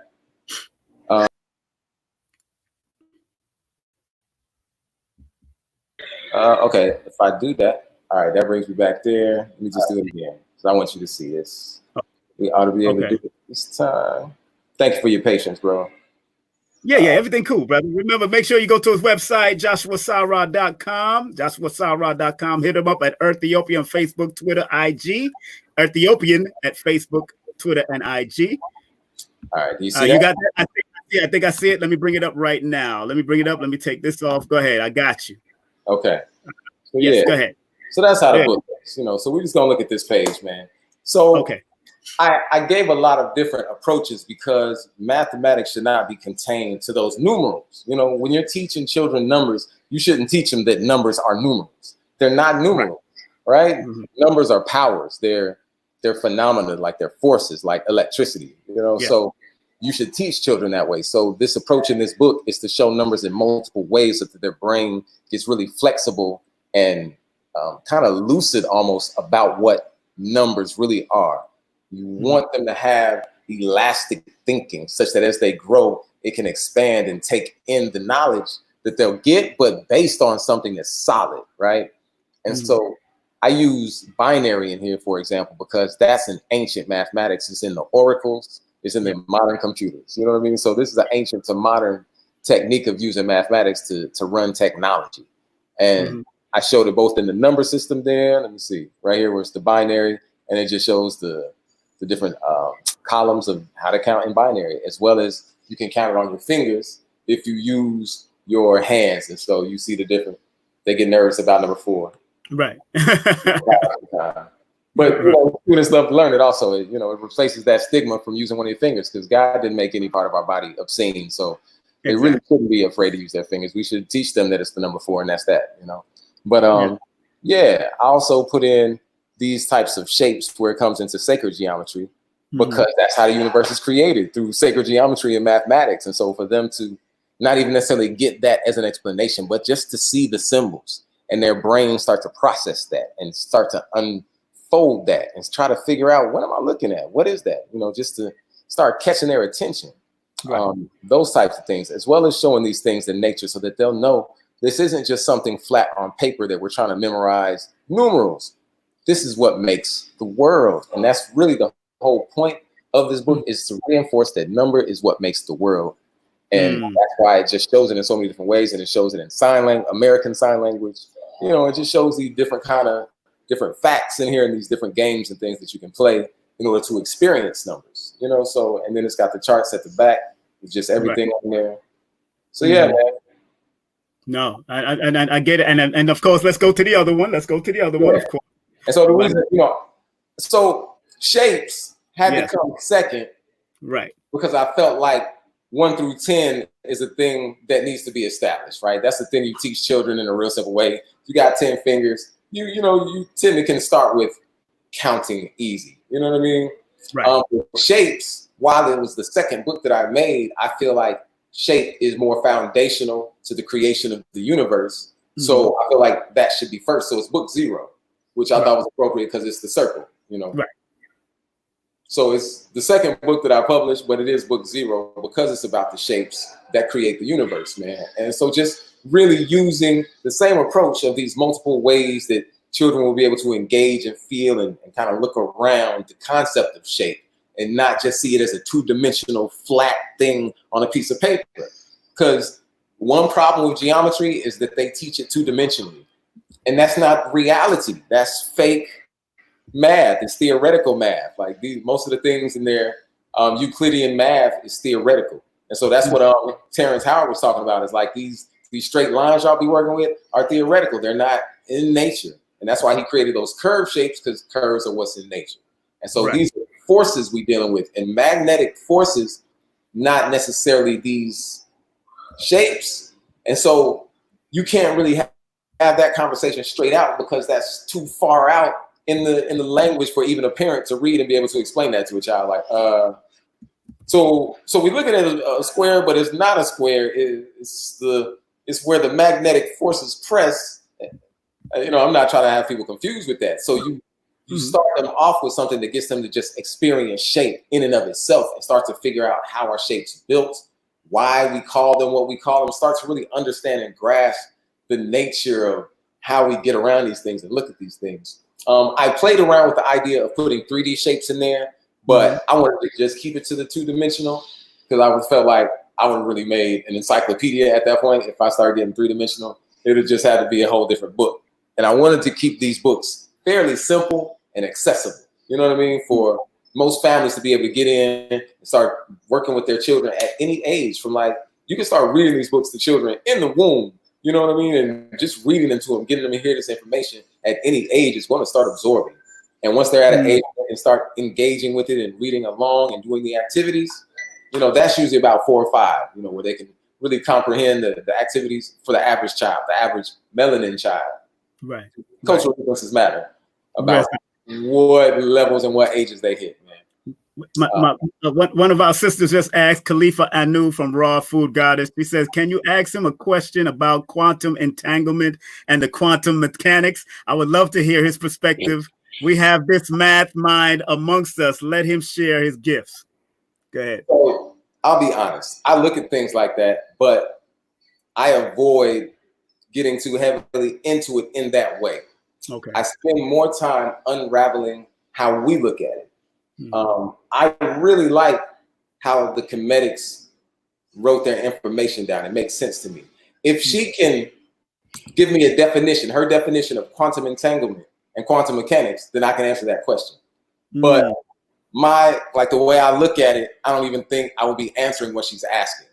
You see what I'm saying?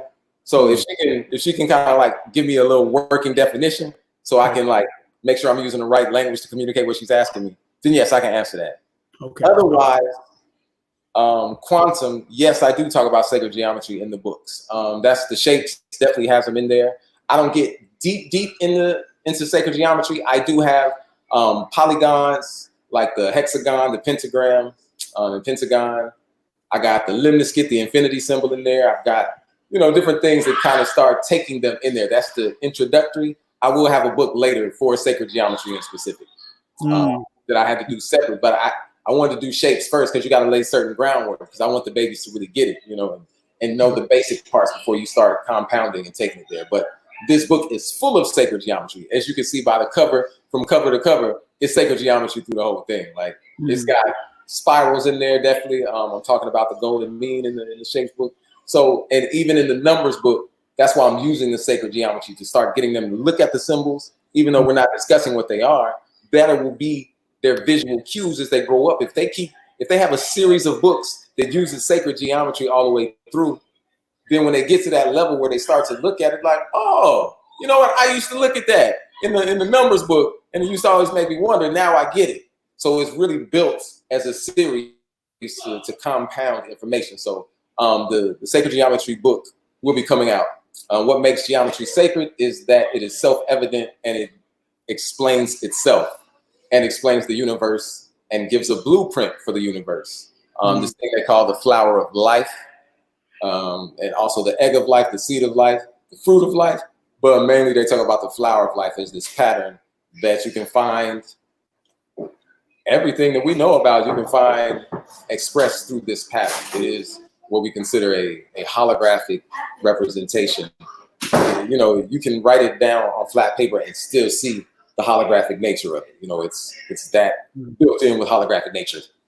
So it's self-evident is what I really like about mathematics. That's why I stuck to it. Because again, I'm coming from a spiritual place all the time, every time. As a mathematician, I focused on the math because in knowing math, it's the only thing that really allows me to talk freely about spirit and avoid confusion. You know what I mean? Like if you get religious and somebody's not in your same religion, you can get caught up in a disagreement that is actually an agreement. Because on my side, I'm saying 2 + 1. And on your side, you saying 4 - 1. And I'm like, oh, you got to add 1. And you're like, no, you got to take away 1. But I got 2 and you got 4. So we can't agree on what to do with this 1. But they both equal 3. You see what I'm saying? And in math, I can point that out real quick. And ain't nobody got no problem. Ain't nobody's feelings hurt. You know what I mean? It gets the ego discounted more often than not. Unless they're committed to some BS. And that's mathematics helps me get real quick about, are you trying to connect and grow and learn from each other? Or are you just trying to ego me out? Are you trying to overpower me with your ego? And I don't stick around for those type of engagements, man. My people are too valuable for me to waste my time in ego battles. You know what I mean? I'm really trying to grow with people, man. Like I'm not trying to prove nothing to nobody unless they really want me to prove it so that they can do it. But if they're like, I don't believe you, I'll never believe you. I'm like, cool. I'll see you later. Do your thing. You know, I'm okay with that. And so, you know, that's where I'm coming from with it, bro. And the math helps me do that. And it helps me as a filter for people who ain't trying to do that. And I can just be moving like, all right, 2 + 2 = I'm out. I think somebody's asking, are you familiar with this formula here? Oh, that's Daggett. Yes. Yeah, you're talking about Dr. Oyibo. Oyibo. As a matter of fact, I can get him on. I just got to work on talking to a few people. Dr. Oyibo, of course. But as a matter of fact, I asked Neil deGrasse Tyson about his theorem. And Neil deGrasse Tyson basically, because of the establishment he's with, he just basically like threw me off to somewhere else because he really didn't want to. He said a lot of these guys don't get a chance to to speak before peer or get peer reviewed, and you know he tried to throw it off. But this man, his life has been threatened. He's well known in Africa as who he is and what he does. He lives in Long Island, but they try to kill him twice. You know, Dr. Oyibo is very connected to Professor Minister Clemson Brown. So I'm gonna talk to Minister Clemson Brown and see if I can get him on here because, but I might have to bring you on to ask some scientific questions. You know, I can do that. You know what I'm saying? Another question is posed right now. Hold on, let me see. But let me touch on that before we move, because I mean, just to drop that. Go ahead. Because people may not understand what we're talking about, man. Daggett, what is it? God Almighty Grand Unified Theorem. Grand Unified Theorem. Yes. Basically, he took what scientists have been looking for, like this thing that connects everything, because you can't find it unless that's where you're coming from. You understand what I'm saying? Like African people have always seen it like this because that's who we are. That's how we come. Versus the scarcity mindset. It's coming more from everything is separated, trying to become unified. Right. And so that's why their education system is trying to put stuff into children, whereas our education system is we trying to bring stuff out of the children. You see what I'm saying? Like the seed already has the whole tree in it. You just got to get the tree to come out. Right. Right. And so that's all life is talking about in the first place. And he's just broken it down in a scientific way to show the seed that is everything that we talk about in all these different divisions, whether you're talking about science or mythology, that's trying to talk about the creation, how this happens. And I think it's important to understand creation is an ongoing thing, not an event that happened in the past. You know what I mean? It's like it's happening right now. It's happening right now. That's what you will ultimately get to from African consciousness and this idea of a grand theory, because it's like a CD, got the whole movie on it, or the whole album on it, or a DVD got a whole movie on it, the whole beginning to end. And even though you will watch it one frame at a time, and you'll call that reverse if you go backwards and forward, you know what I mean? That's the past and the future. But the whole thing is there, right? The whole thing is there. Once it's made, it's made. Yes, so you can watch it 1,000 times, you know what I mean? And you'll notice different things every different way every time you watch it. I think that's God just watching this one thing that exists forever, you know, and just playing it out in different ways to see, yo, what if this? What if this? What was that? Choose your own adventure books we used to read growing up, man.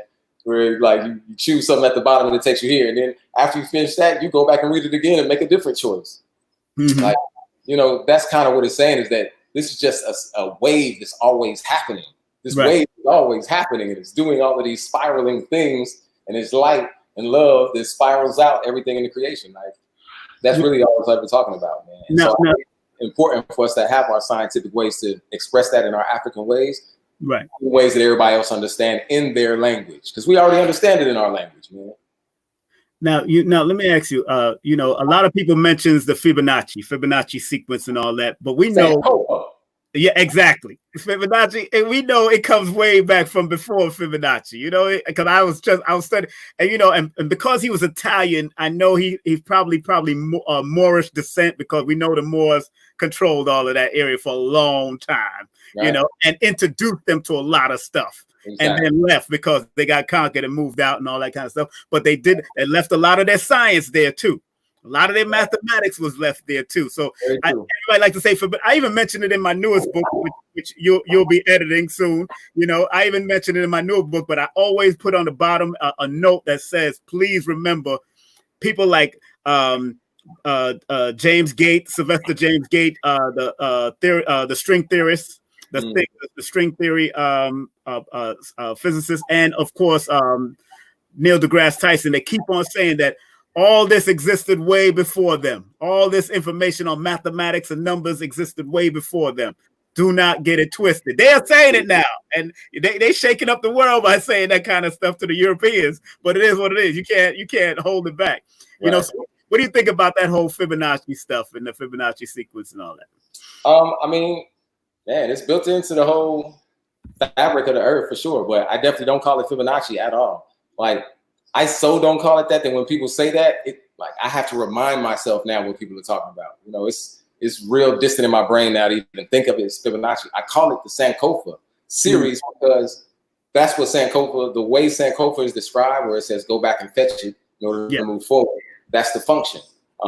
Whereas Fibonacci don't tell me how to do that. You know what I mean? That don't tell me nothing except somebody's name who didn't do nothing for me about it. So I like calling it Sankofa because that's functional. It tells you literally what to do. From this number, you go back and fetch this number in order to move forward to the next. And you just keep doing that.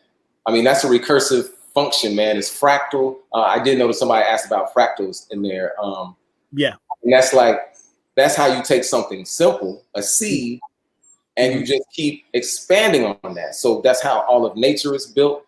And the Sankofa series and fractals are built into every plant that you'll walk out and see that they just build themselves fractally. And the plants, the leaf numbers, the stem numbers, petal numbers, these will all be in the Sankofa series all the time. You know what I mean? Like all over the planet. These are the type of numbers that we see in plants, in our body, like these little different curls that we have, the proportions of everything. It's literally built into every proportion of our body. And that's what the holistic concept is built off of, that, you know, as above, so below, and reflexology, like it's all connected in these different ways. And it's all based on what we call math or numbers or pattern, you know, but it is just energy. It's just electricity and magnetism. You know, it's Ra, man. It's really Ra and Sekhmet. You know, it's like, it's electricity. It's Shu and Tefnut. It's yin and yang that's happening everywhere. And that creates force, man. Like when you take two magnets and you push them together, and there's that space where you can't push them unless you like force it. Right. But if you let it go, push apart. That is what they're talking about in creation stories, like when they say the mound rose up, right? They say there was the waters of Noon, which is talked about in that Gaga, like this chaotic water where everything is unordered. Everything is unordered, is just moving. But then you've got this mound that happens, and that's just magnetism. That's saying when you push two magnets together and it gives you a firmament, like they talk about God created the firmament. And it doesn't say the land, it says the firmament. And so this feeling is firm, but it's not even physical. Like it's not you can't grab that firmness, but it is still firm. You can feel the force of it. And so that's what our ancestors were talking about. They build out from that everything is built on that kind of force. Right. It's invisible, but you can definitely feel it, and it definitely has mathematics to it. And so once you start understanding that and applying that all around, and you understand that it comes from these simple things like fractals, where you take a seed shape, something like that, and then you just keep doing that over and over and over and over and over, and that's how you get a pyramid that's really structurally solid and mathematically. Right. Like, but then you also build in the Sankofa series spiral so that it is in alignment with how nature is set up, according to law, according to Ma'at. Is law. It's just law. You can't break the law and still exist. You know what I mean? So it's best if you know the law, then you can work with it as opposed to against it or ignorant of it, Right. So, like that documentary, The Code, where the bees was creating their own shapes and all the different, and it built up to that whole honeycomb, and everything was just built up as far as their beehive and everything. Very powerful documentary, man. I was really somebody just said with you being so great with advanced mathematics, do hear frequency waves, or do you hear frequency waves, or do you experience feelings on oneness when you meditate? I do. I hear frequency waves. I do. Dr. Blair told us about that, and I learned it. So I had an experience that somebody just asked me about this, and I was talking about this, but I was talking about my experience with my mother, and that time that I took to work through that block that I had with her, that rebellious, I need to clear the air and talk to my mother. It actually really shifted things in me so much that I had the oneness experience where it just everything went light, right? My body kind of wasn't there. I didn't see a body. I just had consciousness, and anything that I could perceive felt like love and looked like light. Those were really the only two things like I was hearing, but it was really more or less just consciousness, right? And so since then, that has shifted me so much that it's hard to now talk to people about it, unless they've had it already, right? Yeah. So I used to have a lot of deja vu growing up, a lot. Like all the time, I would have deja vu, and I would dream things. I know I would have a dream and then I would see it. After that experience, it was present. That brought me into the present moment. It took me a couple of weeks to normalize after that experience. Like I couldn't keep a job. I couldn't really walk out the house safely because it disconnected me from the social agreements that I used to have and the understanding that I used to have about what is society and how it works and like how to talk to people, how to separate myself from people. Because after I came back from that light experience, I only knew I and I. I didn't know that phrase at the time. Like I never heard I and I never heard the concept of people saying namaste, the God in me, the God in you. I don't even know if that's what that really means, but that concept is what I was experiencing. And so I would be around people and all I could see was a mirror of myself, and myself is God consciousness in human flesh. So if I look at somebody, it would be the same God consciousness because there's only one God. So the God in me is the God in you. So it's me talking to myself. That's the consciousness I have, brother. Like for about 2 weeks, at the age of 19, around my college friends and my college girlfriend, I went into a place where I forgot that there's you and me. I forgot, and if you tried to convince me that we were separate, that there was you and me, I thought you were the devil. Like I thought you was trying to trick me and trap me in hell. That's my real perception. That was my real feeling. Like, and I would be really fucking scared, bro. I would be terrified thinking the devil was trying to trap me. If you tried to convince me there's me and you instead of I and I, like that was my reality. It's not a thing I was thinking about. And it was all I knew. I had like the enlightenment experience completely erased division for me. There was only God, and everything I saw was God. And so that has shifted my whole experience ever since then. It's what made me Jashua Sa-Ra. You know what I mean? Become into my fullness of myself. And that's what I mean when I say, damn, if they had told me this was what was in me in the beginning, if I had known this what life is about, I've been like mainly focused on this part all my life. And so, I think Black people, if we got back to it, because, okay, the truth is, I started studying spiritual texts after that experience so that I had language to talk to people about it, because at first I couldn't. I was so into the We Are One, and that's where I was seeing physics and geometry when I would close my eyes. You know what I mean? Like I would just like see it in space and understand it. That's why I came up with the word understanding. Yes. I came up with that because it's not, for me, it wasn't under or over. It was like on the inside. It's in there. I'm standing on that, man. And you know what's funny, bro? Yes, sir. You've heard people use that phrase. Yeah, Phil Valentine, everybody. Yeah, a lot of people. Yes, sir. I'm glad you said him. Yes. Because he got that word from me, bro. Really? Facts. Phil Valentine? That's an actual fact. I can give you the story on that. Check it. He moved down here to Florida. You remember? He still live out there, yes. When he first moved down here, he contacted me. He gave me a call. Because I met him at my open mic that I used to run down here. A brother named Akbar used to have a bookstore called Pyramid Books. It was the Black bookstore where you go get all your cultural conscious stuff, in Boynton Beach. And so he used to bring brothers down, and he called me up one day like, yo, I got Phil Valentine, man. You want me to bring him through?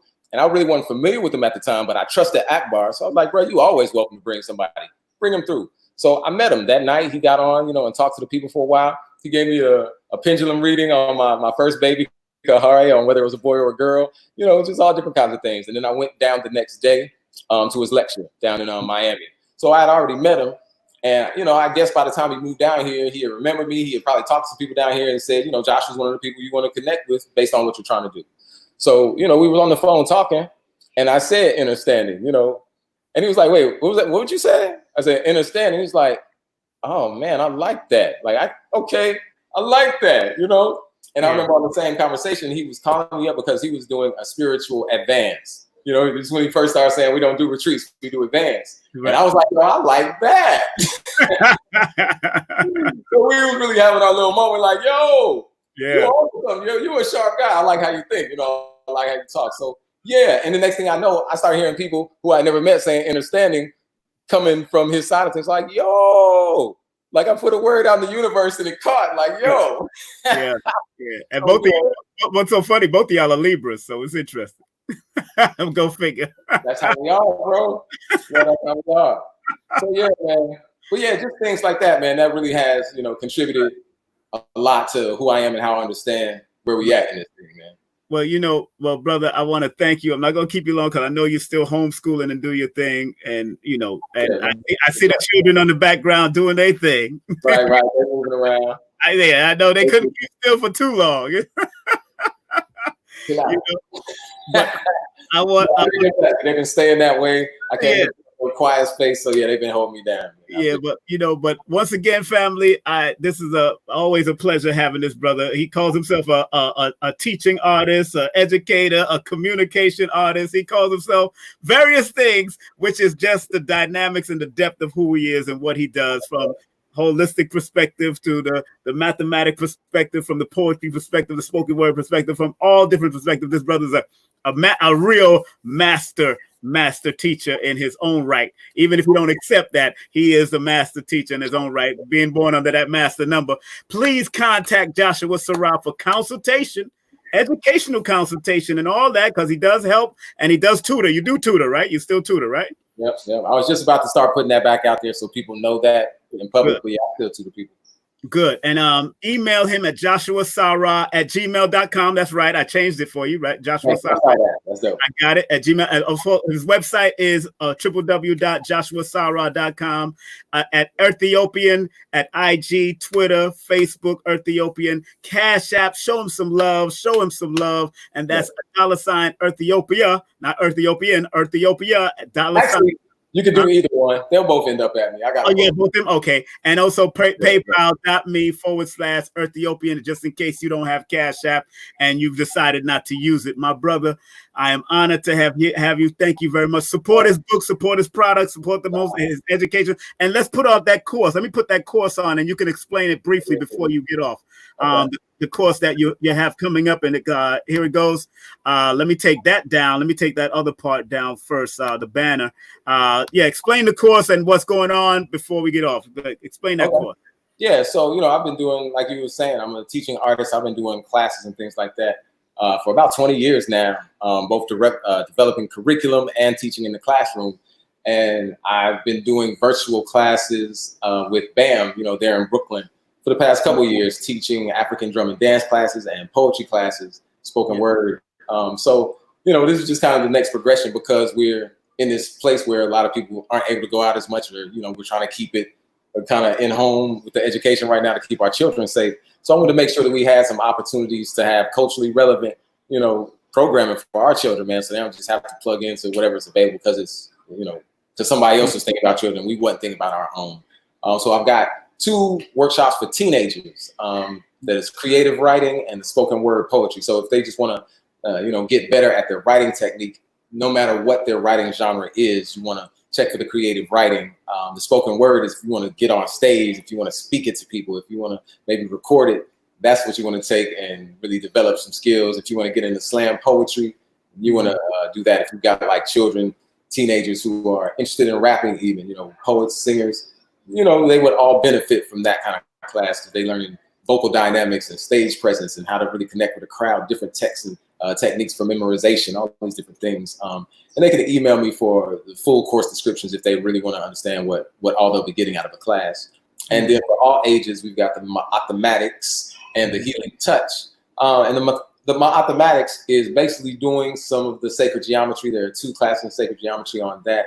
But mostly it's giving different perspectives on math that we've already been introduced to, giving a lot of different ways to do math. The first course is Math Revisited, which is going to Basics Remixed, which shows a bunch of different ways to do stuff like addition and multiplication, but in incredible ways that nobody knew that we had available to us. Like the way that Ethiopians do their multiplication is a really incredible way that uses binary, doubles and halves, and that sort of thing. So just using binary in day-to-day life is an amazing kind of transformation in young people's heads that is applicable. Like as engineers and computer coders, this is things you want to be aware of anyway. So the MAAThematics is really bringing this full spectrum of math. It's got patterns for one.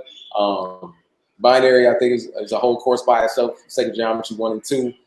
Just some different things. And one of them is on math games, different ways to just play with math. Like Mancala is a popular game nowadays with Black people here, but most people don't know it's a counting game. Like if you play it right, you've got all of these counted. It's a binary game, and you're sitting here looking at all of these as a real specific mathematical formula, and you're trying to actually work out math. It's not just guessing and hoping like, all right, I'm gonna grab this little pool.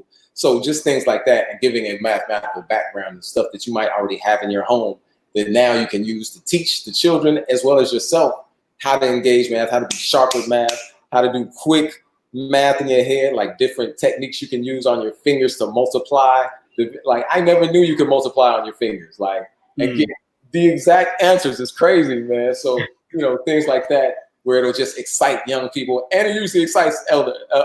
I ain't even say elder, like, but people our age, people who are not children, who may be out of school completely, but then they start getting this information, it starts exciting them, like, oh wow, like I didn't even know. Right.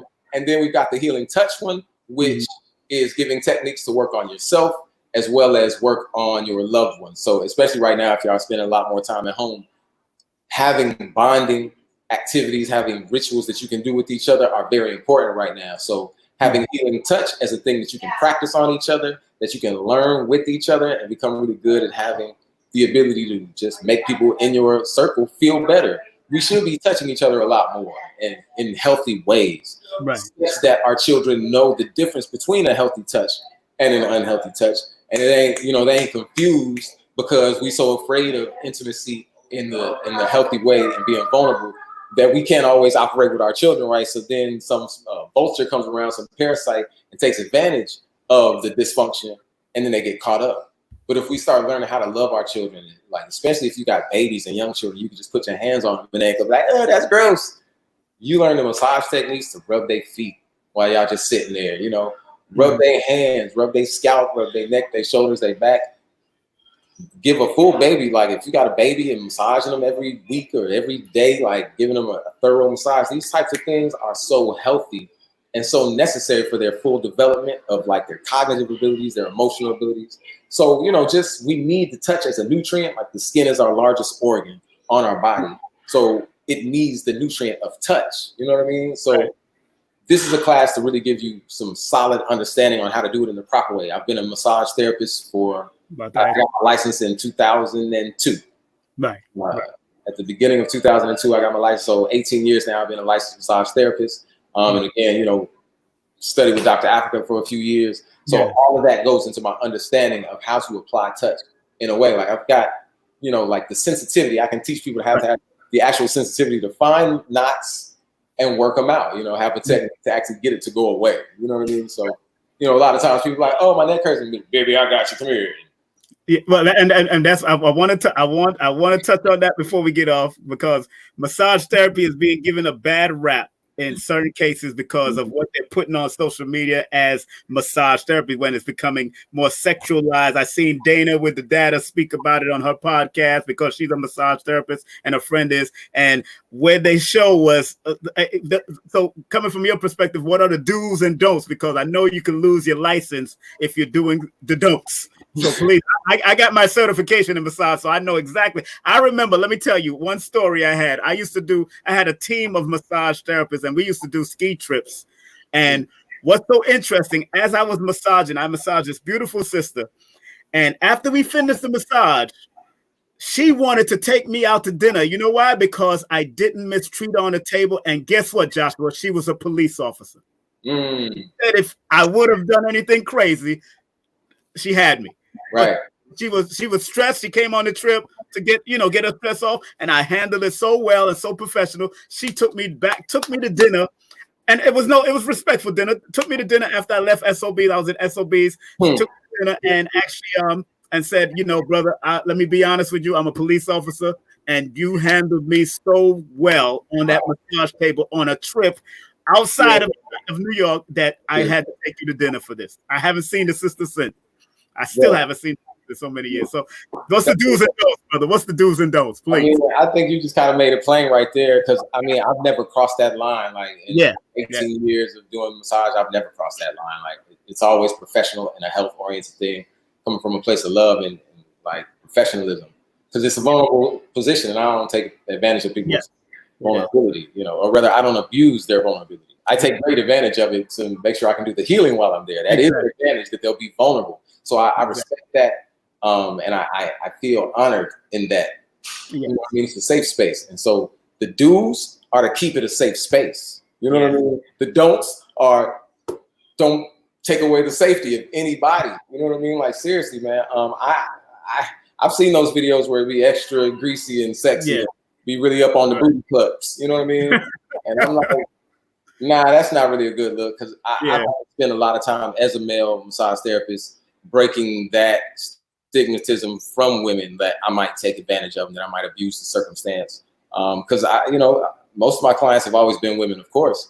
And I started off in my first job after I got my license was in a hair salon that was expanding its services, you know, get some spa services. And it was owned by a Jamaican sister. In her late 40s, maybe early 50s. I think late 40s, probably early 50s. You know, she didn't crack though, so she's probably early 50s. But her clientele was like well-to-do Jamaican women, and so they had a certain level of propriety. You know what I mean? It's like I can't just be letting this ragamuffin put his hands on me. You know what I mean? I have my lock. I used to have to like wrap my hair up, bro. You know, I used to always show up to work, turned down looking, you know, like hair wrapped up every day. Like I just wrapped it. Like I showed up the part, bro. I showed up the part. I was trimmed up like,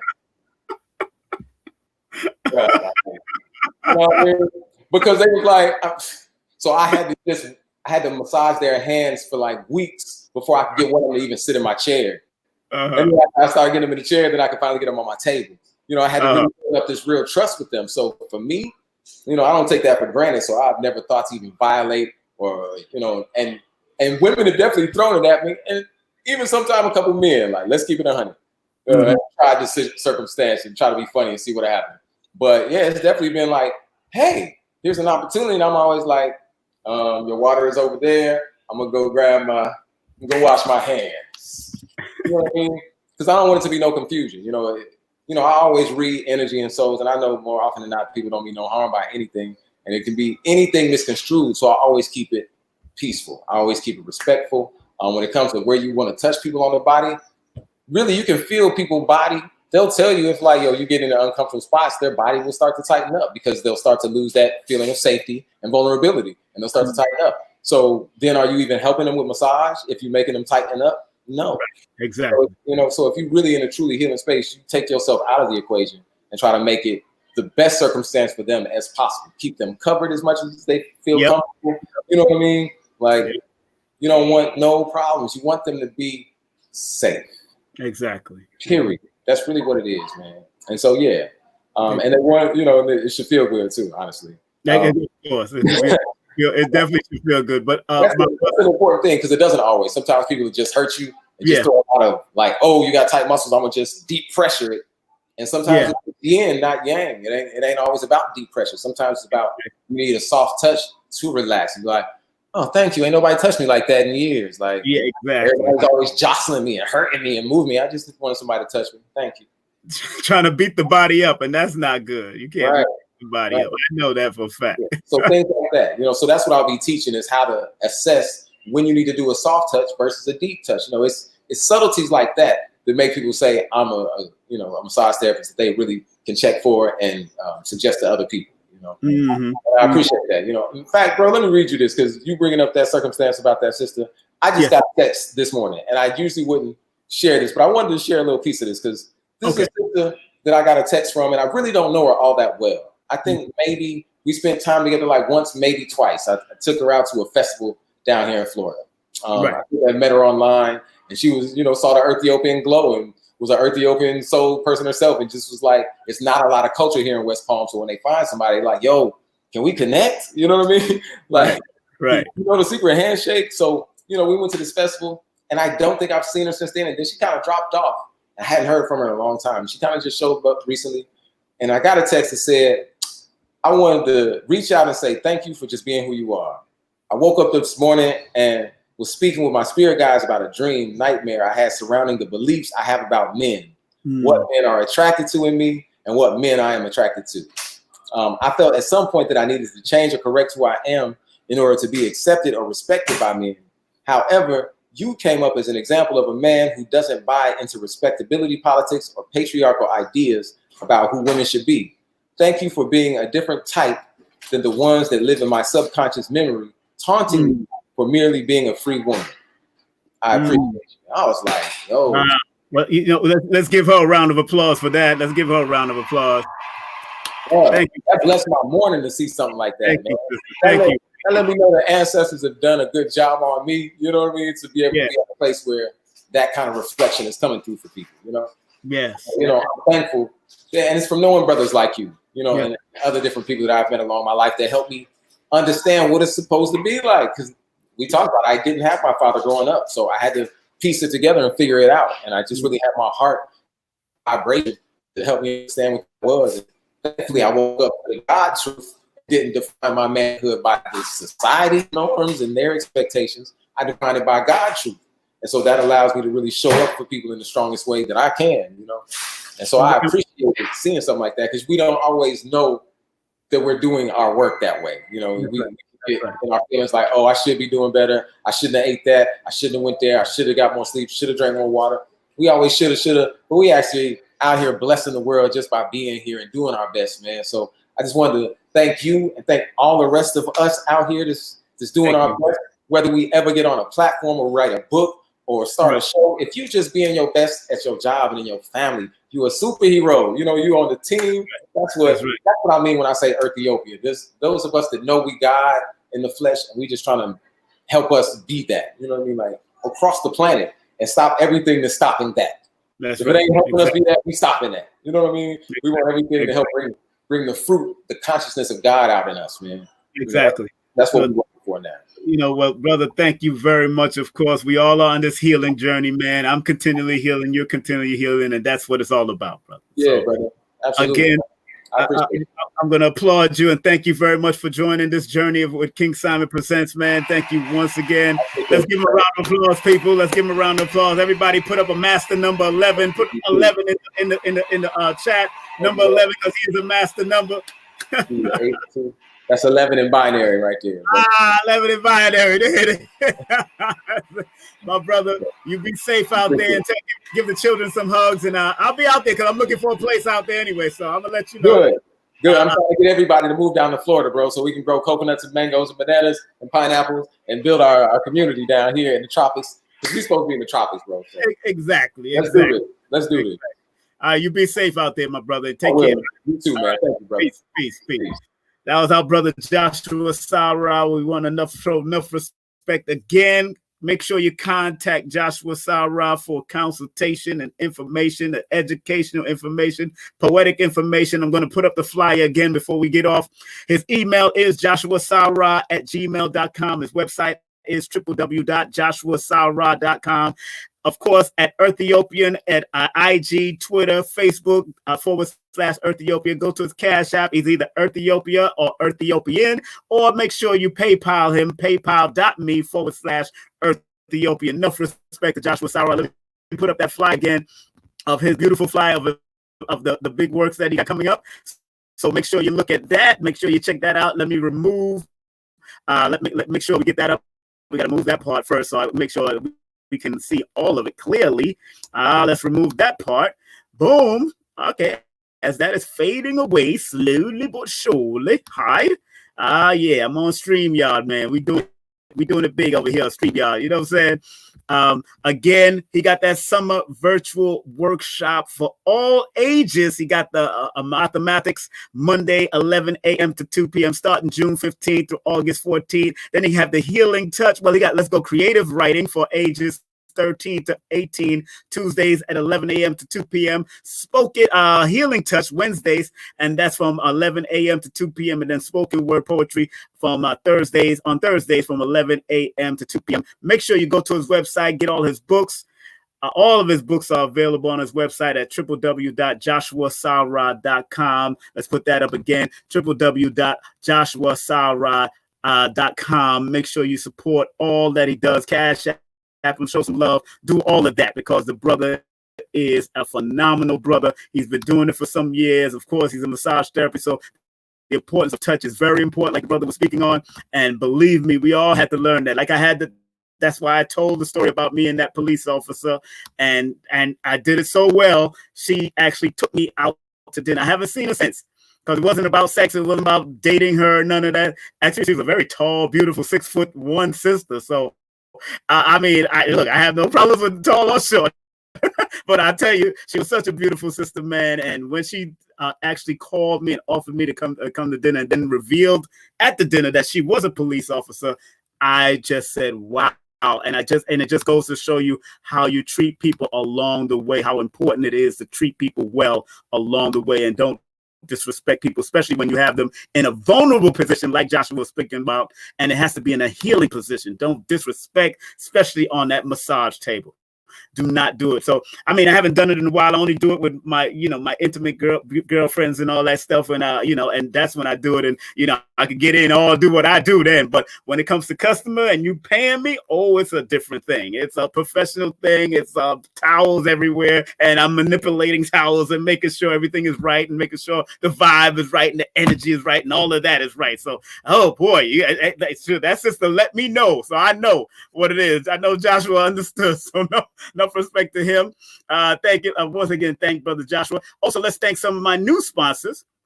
Let's thank one of my new sponsors right here, PedalWise, pedalwise.com, Tito and the Judge, Dr. Judge, got to big them up. Remember, if you put in my code right now, you'll get some love from the PedalWise crew. Matter of fact, here's the code right now. So you can get some love from the PedalWise crew. You want some, save 10% on all holistic products at PedalWise right now.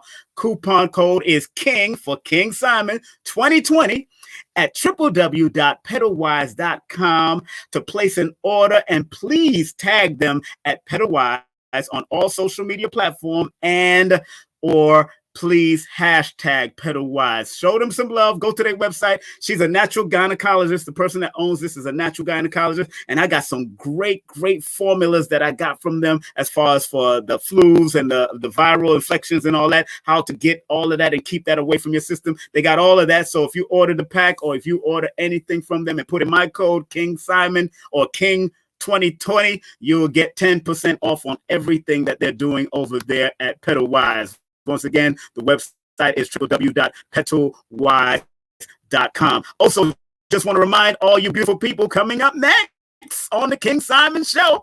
That's right, same King Simon channel, King Simon Show, baby. This is what we do. Make sure you come on out this coming Friday. I have the Oracle herself coming in, Miss Shaniqua Lino. Of course, you hear her on Facebook. She be doing and dropping the cards. She be doing the oracle stuff. She's a spiritual medium. She's very good at what she do. Don't be misconstrued about spiritual mediums and people that do spiritual work like that, because if it's in the church, y'all will call them prophets and prophetess. That's what y'all will call them. They call themselves prophets and prophetess in the church, or you call them a prophet in the church. But these spiritual mediums are here to give you guidance, give you awareness, just like numerology will give you guidance and understanding on where you need to go. We're not here to control your life and tell you when you're going to die and when you're going to do this and all that kind of stuff. We're here to give you guidance so you can make the right choice in life and be navigated properly like a navigational system like the GPS. On Sunday, June the 14th, we have How to Breathe and Eat to Live with the one, the only Denise Renee Muhammad. Sister Denise Renee Muhammad is coming from the Honorable Elijah Muhammad's teaching, Dr. Africa's teaching, Dr. Sabi's teaching, but also she's an aromatherapist, and she brings that a breathing aspect to that eating aspect, the importance of even having good aroma around you while you're eating. That's what Sister Denise is going to break down. So she'll be with me on June the 14th. On Wednesday, man, if I told you right now who I'm trying to bring on here, who they already said just throw me a date and they're on it. I said, all right, I'll show you some love. I'll wait until he texts me. It will be a sister and daughter team that's going to come in and make it happen. I'm telling you, believe me, June the 17th is going to be off the hook. To be announced. I'll let y'all know along the few days. And thank you for that text, Joshua. I seen that. Thank you. Okay, on Sunday, June the 21st, we have a beautiful massage therapist, a medical massage therapist, but she's also a financial advisor coming in on June the 21st. Beautiful sister named Veronica Martin. She did something for me at Nicholas, and then from the time she did that brief medical massage for me, she hooked me up, but I didn't know she was into the finance, and she was very big in Tampa, Florida with the finance, but she's bringing it back out there, and she just want to show you what to do with your stimulus check. You got to know what to do with that stimulus check. Get stimulated by stimulating your consciousness and your awareness right with the financial advisor as she give you advice. Also on Wednesday, June the 24th and Sunday, June the 28th, to be announced, because I got two very special people coming up. But I've confirmed July the 17th. I mean, not July the 17th, in July, because we haven't confirmed the date. We're going to do it right after Minister Farrakhan makes us do his lecture on July the 4th on NOI.org. We got Shahrazad Ali coming in. Woo! We got Shahrazad Ali coming in. And then I just spoke to the tantric healer himself.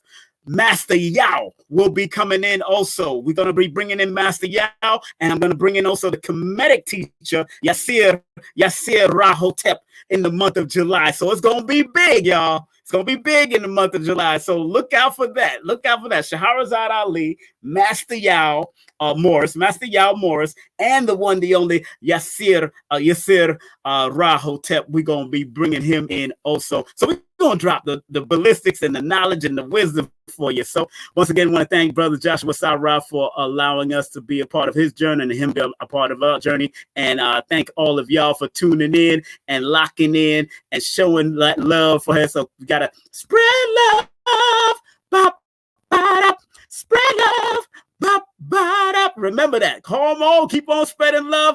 And let me just make sure everything is right. Everything is right before we get off and bring up all the sponsors.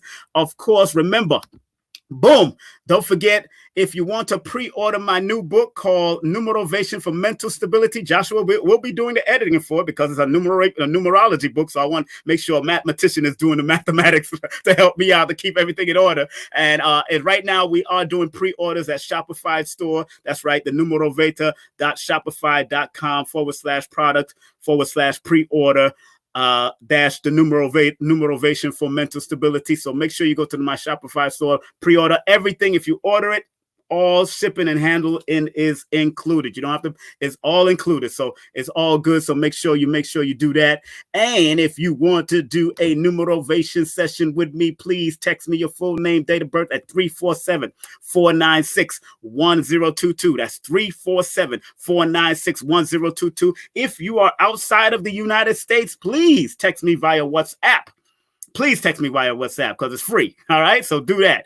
I don't care if you're in England, Africa, Caribbean, text me via WhatsApp. And don't forget FB and IG. Befriend me on FB and IG at King Simon Productions on both FB and IG. That's King Simon Productions. And if you want to show some Cash Lab love, I haven't been asking. I ask you really to give it to the guests that I bring on. But if you want to show me some Cash App love, please, $ King Simon 3158. Yes, those numbers are significant to me. Yes, $ King Simon 358. 3 represents expansion, growth, creativity. 1 represents leadership, pioneering energies, and 5 represents expansion, growth, versatility, and adaptability. And 8 represents money, power, and ancestral connection. Oh, yes. If you know the motivation of your numbers, the numerovation of your numbers, you can accomplish all you want to accomplish on your mathematical goals. That's what I'm talking about when it comes to numerology, baby. That's what I do, and that's what it is. All right. So before we get on out of here, let me big up all the people. Of course, I got to big up my beautiful, good friend for showing me love all the time. And she's telling me people reaching out for her too. This is the real estate agent. Let me take that banner off so we don't block her beautiful face. Real estate agent Janelle Lewis, licensed real estate salesperson. If you want to find a place, an apartment, a room in New York City, or a house in New York City, she is the person to go to. I fully support what she's doing. I've known her for at least 15 or 16 years. Her daughter's doing wonderful work out there. Her son is doing wonderful work out there as he's getting into robotics, and her daughter's into the fashion world. Just did a big online fashion show for Will Smith and Tyra Banks. So that's big. So Janelle, she's a salesperson and a licensed real estate salesperson. So give her a call at 347-866-1153. That's 347-866-1153. You could text her also. Please text her because sometimes they doing their thing. You know, she got to handle her business and her children. So I know how that is. And once again, if you want to do a numerovation session, please text me at 347-496-1022. And for this special advertisement rate. And remember, the study of numbers or numerology is applied mathematics. Learn how to apply your numbers and they will guide you. All right. And please go to Amazon and Kindle for my book. Numbers Are Simple, People Are Complicated. Yeah, my #1 selling book. Numbers Are Simple, People Are Complicated. Order online at Amazon and Kindle. Also, my website is kingsimonproductions.wordpress.com. That's kingsimonproductions.wordpress.com. Don't forget the children's book is like this. Numbers are simple. Our children's health is important. Numbers are simple. Our children's health is important. Very good book for both children and adults. If you believe you're a child of God or the creator or MAAT, guess what? You need that book also. And if you want to be motivated to find out more about promotions, productions on all levels and all things, I'm giving you and sharing you my expertise in promotion and production. I've worked at SOBs, Madison Square Garden, Irving Plaza. I've worked with Forest Hill Stadium. I've worked in different genres, different events, different stages. I've done a lot of stuff in my life. So make sure you get that book. No promotion is bad promotion, and all publicity is good publicity. And those are two sayings coined by Frankie Crocker and the late, great Eazy-E. So, hey, I'm getting ready to get out of here. Take a step to the rear, like Frankie Crocker says, and get the heck out of here. I love and respect you, family. I'm going to play my song, Black and White Story, that's about to turn into a book. As a matter of fact, I reached out to an illustrator, and I got some other illustrators to reach out to. Gabriel, I got to reach out to him, but I reached out to another illustrator that's related to Michael Jai White and his family, and see if I can get her to do the illustrator. I like when the young people are doing what they're doing, so I'm definitely working on her to do the illustration for this Black and White Story children's book. And of course, I'm going to get another illustrator for One Life to Live, and I got another children's book that I have to write that's going to share some love. So I'm going to give 3 different illustrators their money, black illustrators some money, some finance to do the illustration for my books, and then we on and popping with those children's books. Okay, so family, I hope you enjoyed. I hope you had a great time. Please subscribe, and tell everybody that you want to subscribe. Please keep on subscribing and share, and give, and show all the love you can. And don't forget, people, stay focused, stay out of trouble, stay in the know. And remember, like Dr. Khaled always said, each one of us have that saint, savior, soldier, scholar, healer, and killer inside of us. You know where you're supposed to be when it's time. That is the warrior's creed. Being a saint, savior, soldier, scholar, healer, and killer. You know what it is. You know where to go. You know what level you're at. You know what you need to do. If you're out there doing what you're doing, stay focused, stay silent, move stealthy, and be your very best in whatever you do. As I end off with this song called Black and White Story, written by me back in the day, and it's called Black and White Story, produced by the reggae master blaster Clive Hudson, and the music was actually founded by Ja Life. All right, under Barrington Levy's tune and all the rest of them. So have a great day, afternoon, or evening. Be safe wherever you may be. And here's my song, Black and White Story. Take care, y'all. Peace. Black and white story in our mind. Say we have to analyze it. Me, I go tell you little something more white history. Say all they condemn us throughout slavery. They say we were black and very ugly. I lie them, I telling, I feed them history. Cause black is beautiful, the whole of them agree. They come out of the mountains and mix up with feed. Here we go, my friends, in the black and white history. Yeah, it's black, it's white, but let we tell the story. Yes, it's black, it's white, but let we tell the story.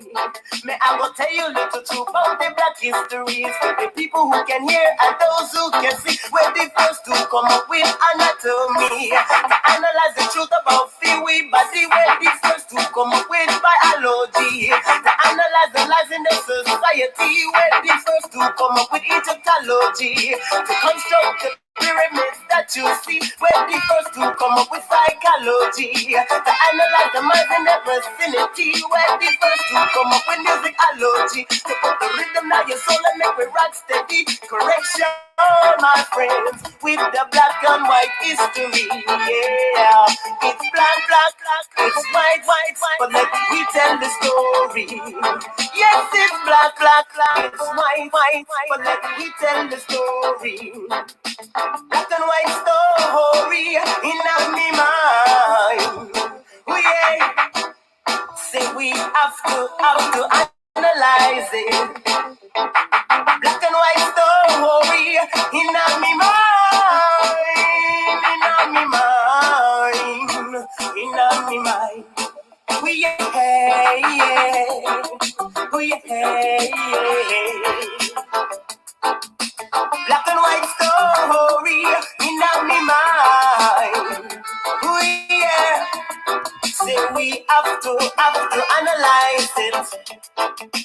tell you a little something about white history. Say how they condemn us throughout slavery. They say we were black and very ugly. I lie them, I tell enough of them history. Cause black is beautiful, the whole of them agree. We come out of the mountains and mix up with sea. Here we go, my friends, in the black and white history. Yeah, it's black, black, black, it's white, white, white. But let we tell the story. Yes, it's black, black, black, it's white, white, white. But let we tell the story. Me, I will tell you a little truth about the black history. It's for the people who can hear and those who can see. We're the first to come up with anatomy, to analyze the truth about the way body. We're the first to come up with biology, to analyze the life in our society. We're the first to come up with Egyptology, to construct the pyramids that you see. We're the first to come up with psychology, to analyze the minds in that vicinity. We're the first to come up with musicology, to put the rhythm in your soul and make it rock steady. Correction, my friends, in the black and white history. Yeah, it's black, black, black, it's white, white, white. But let we tell the story. Yes, it's black, black, black, it's white, white, white. But let we tell the story. Black and white story in my mind. Oh yeah. Say we have to analyze it.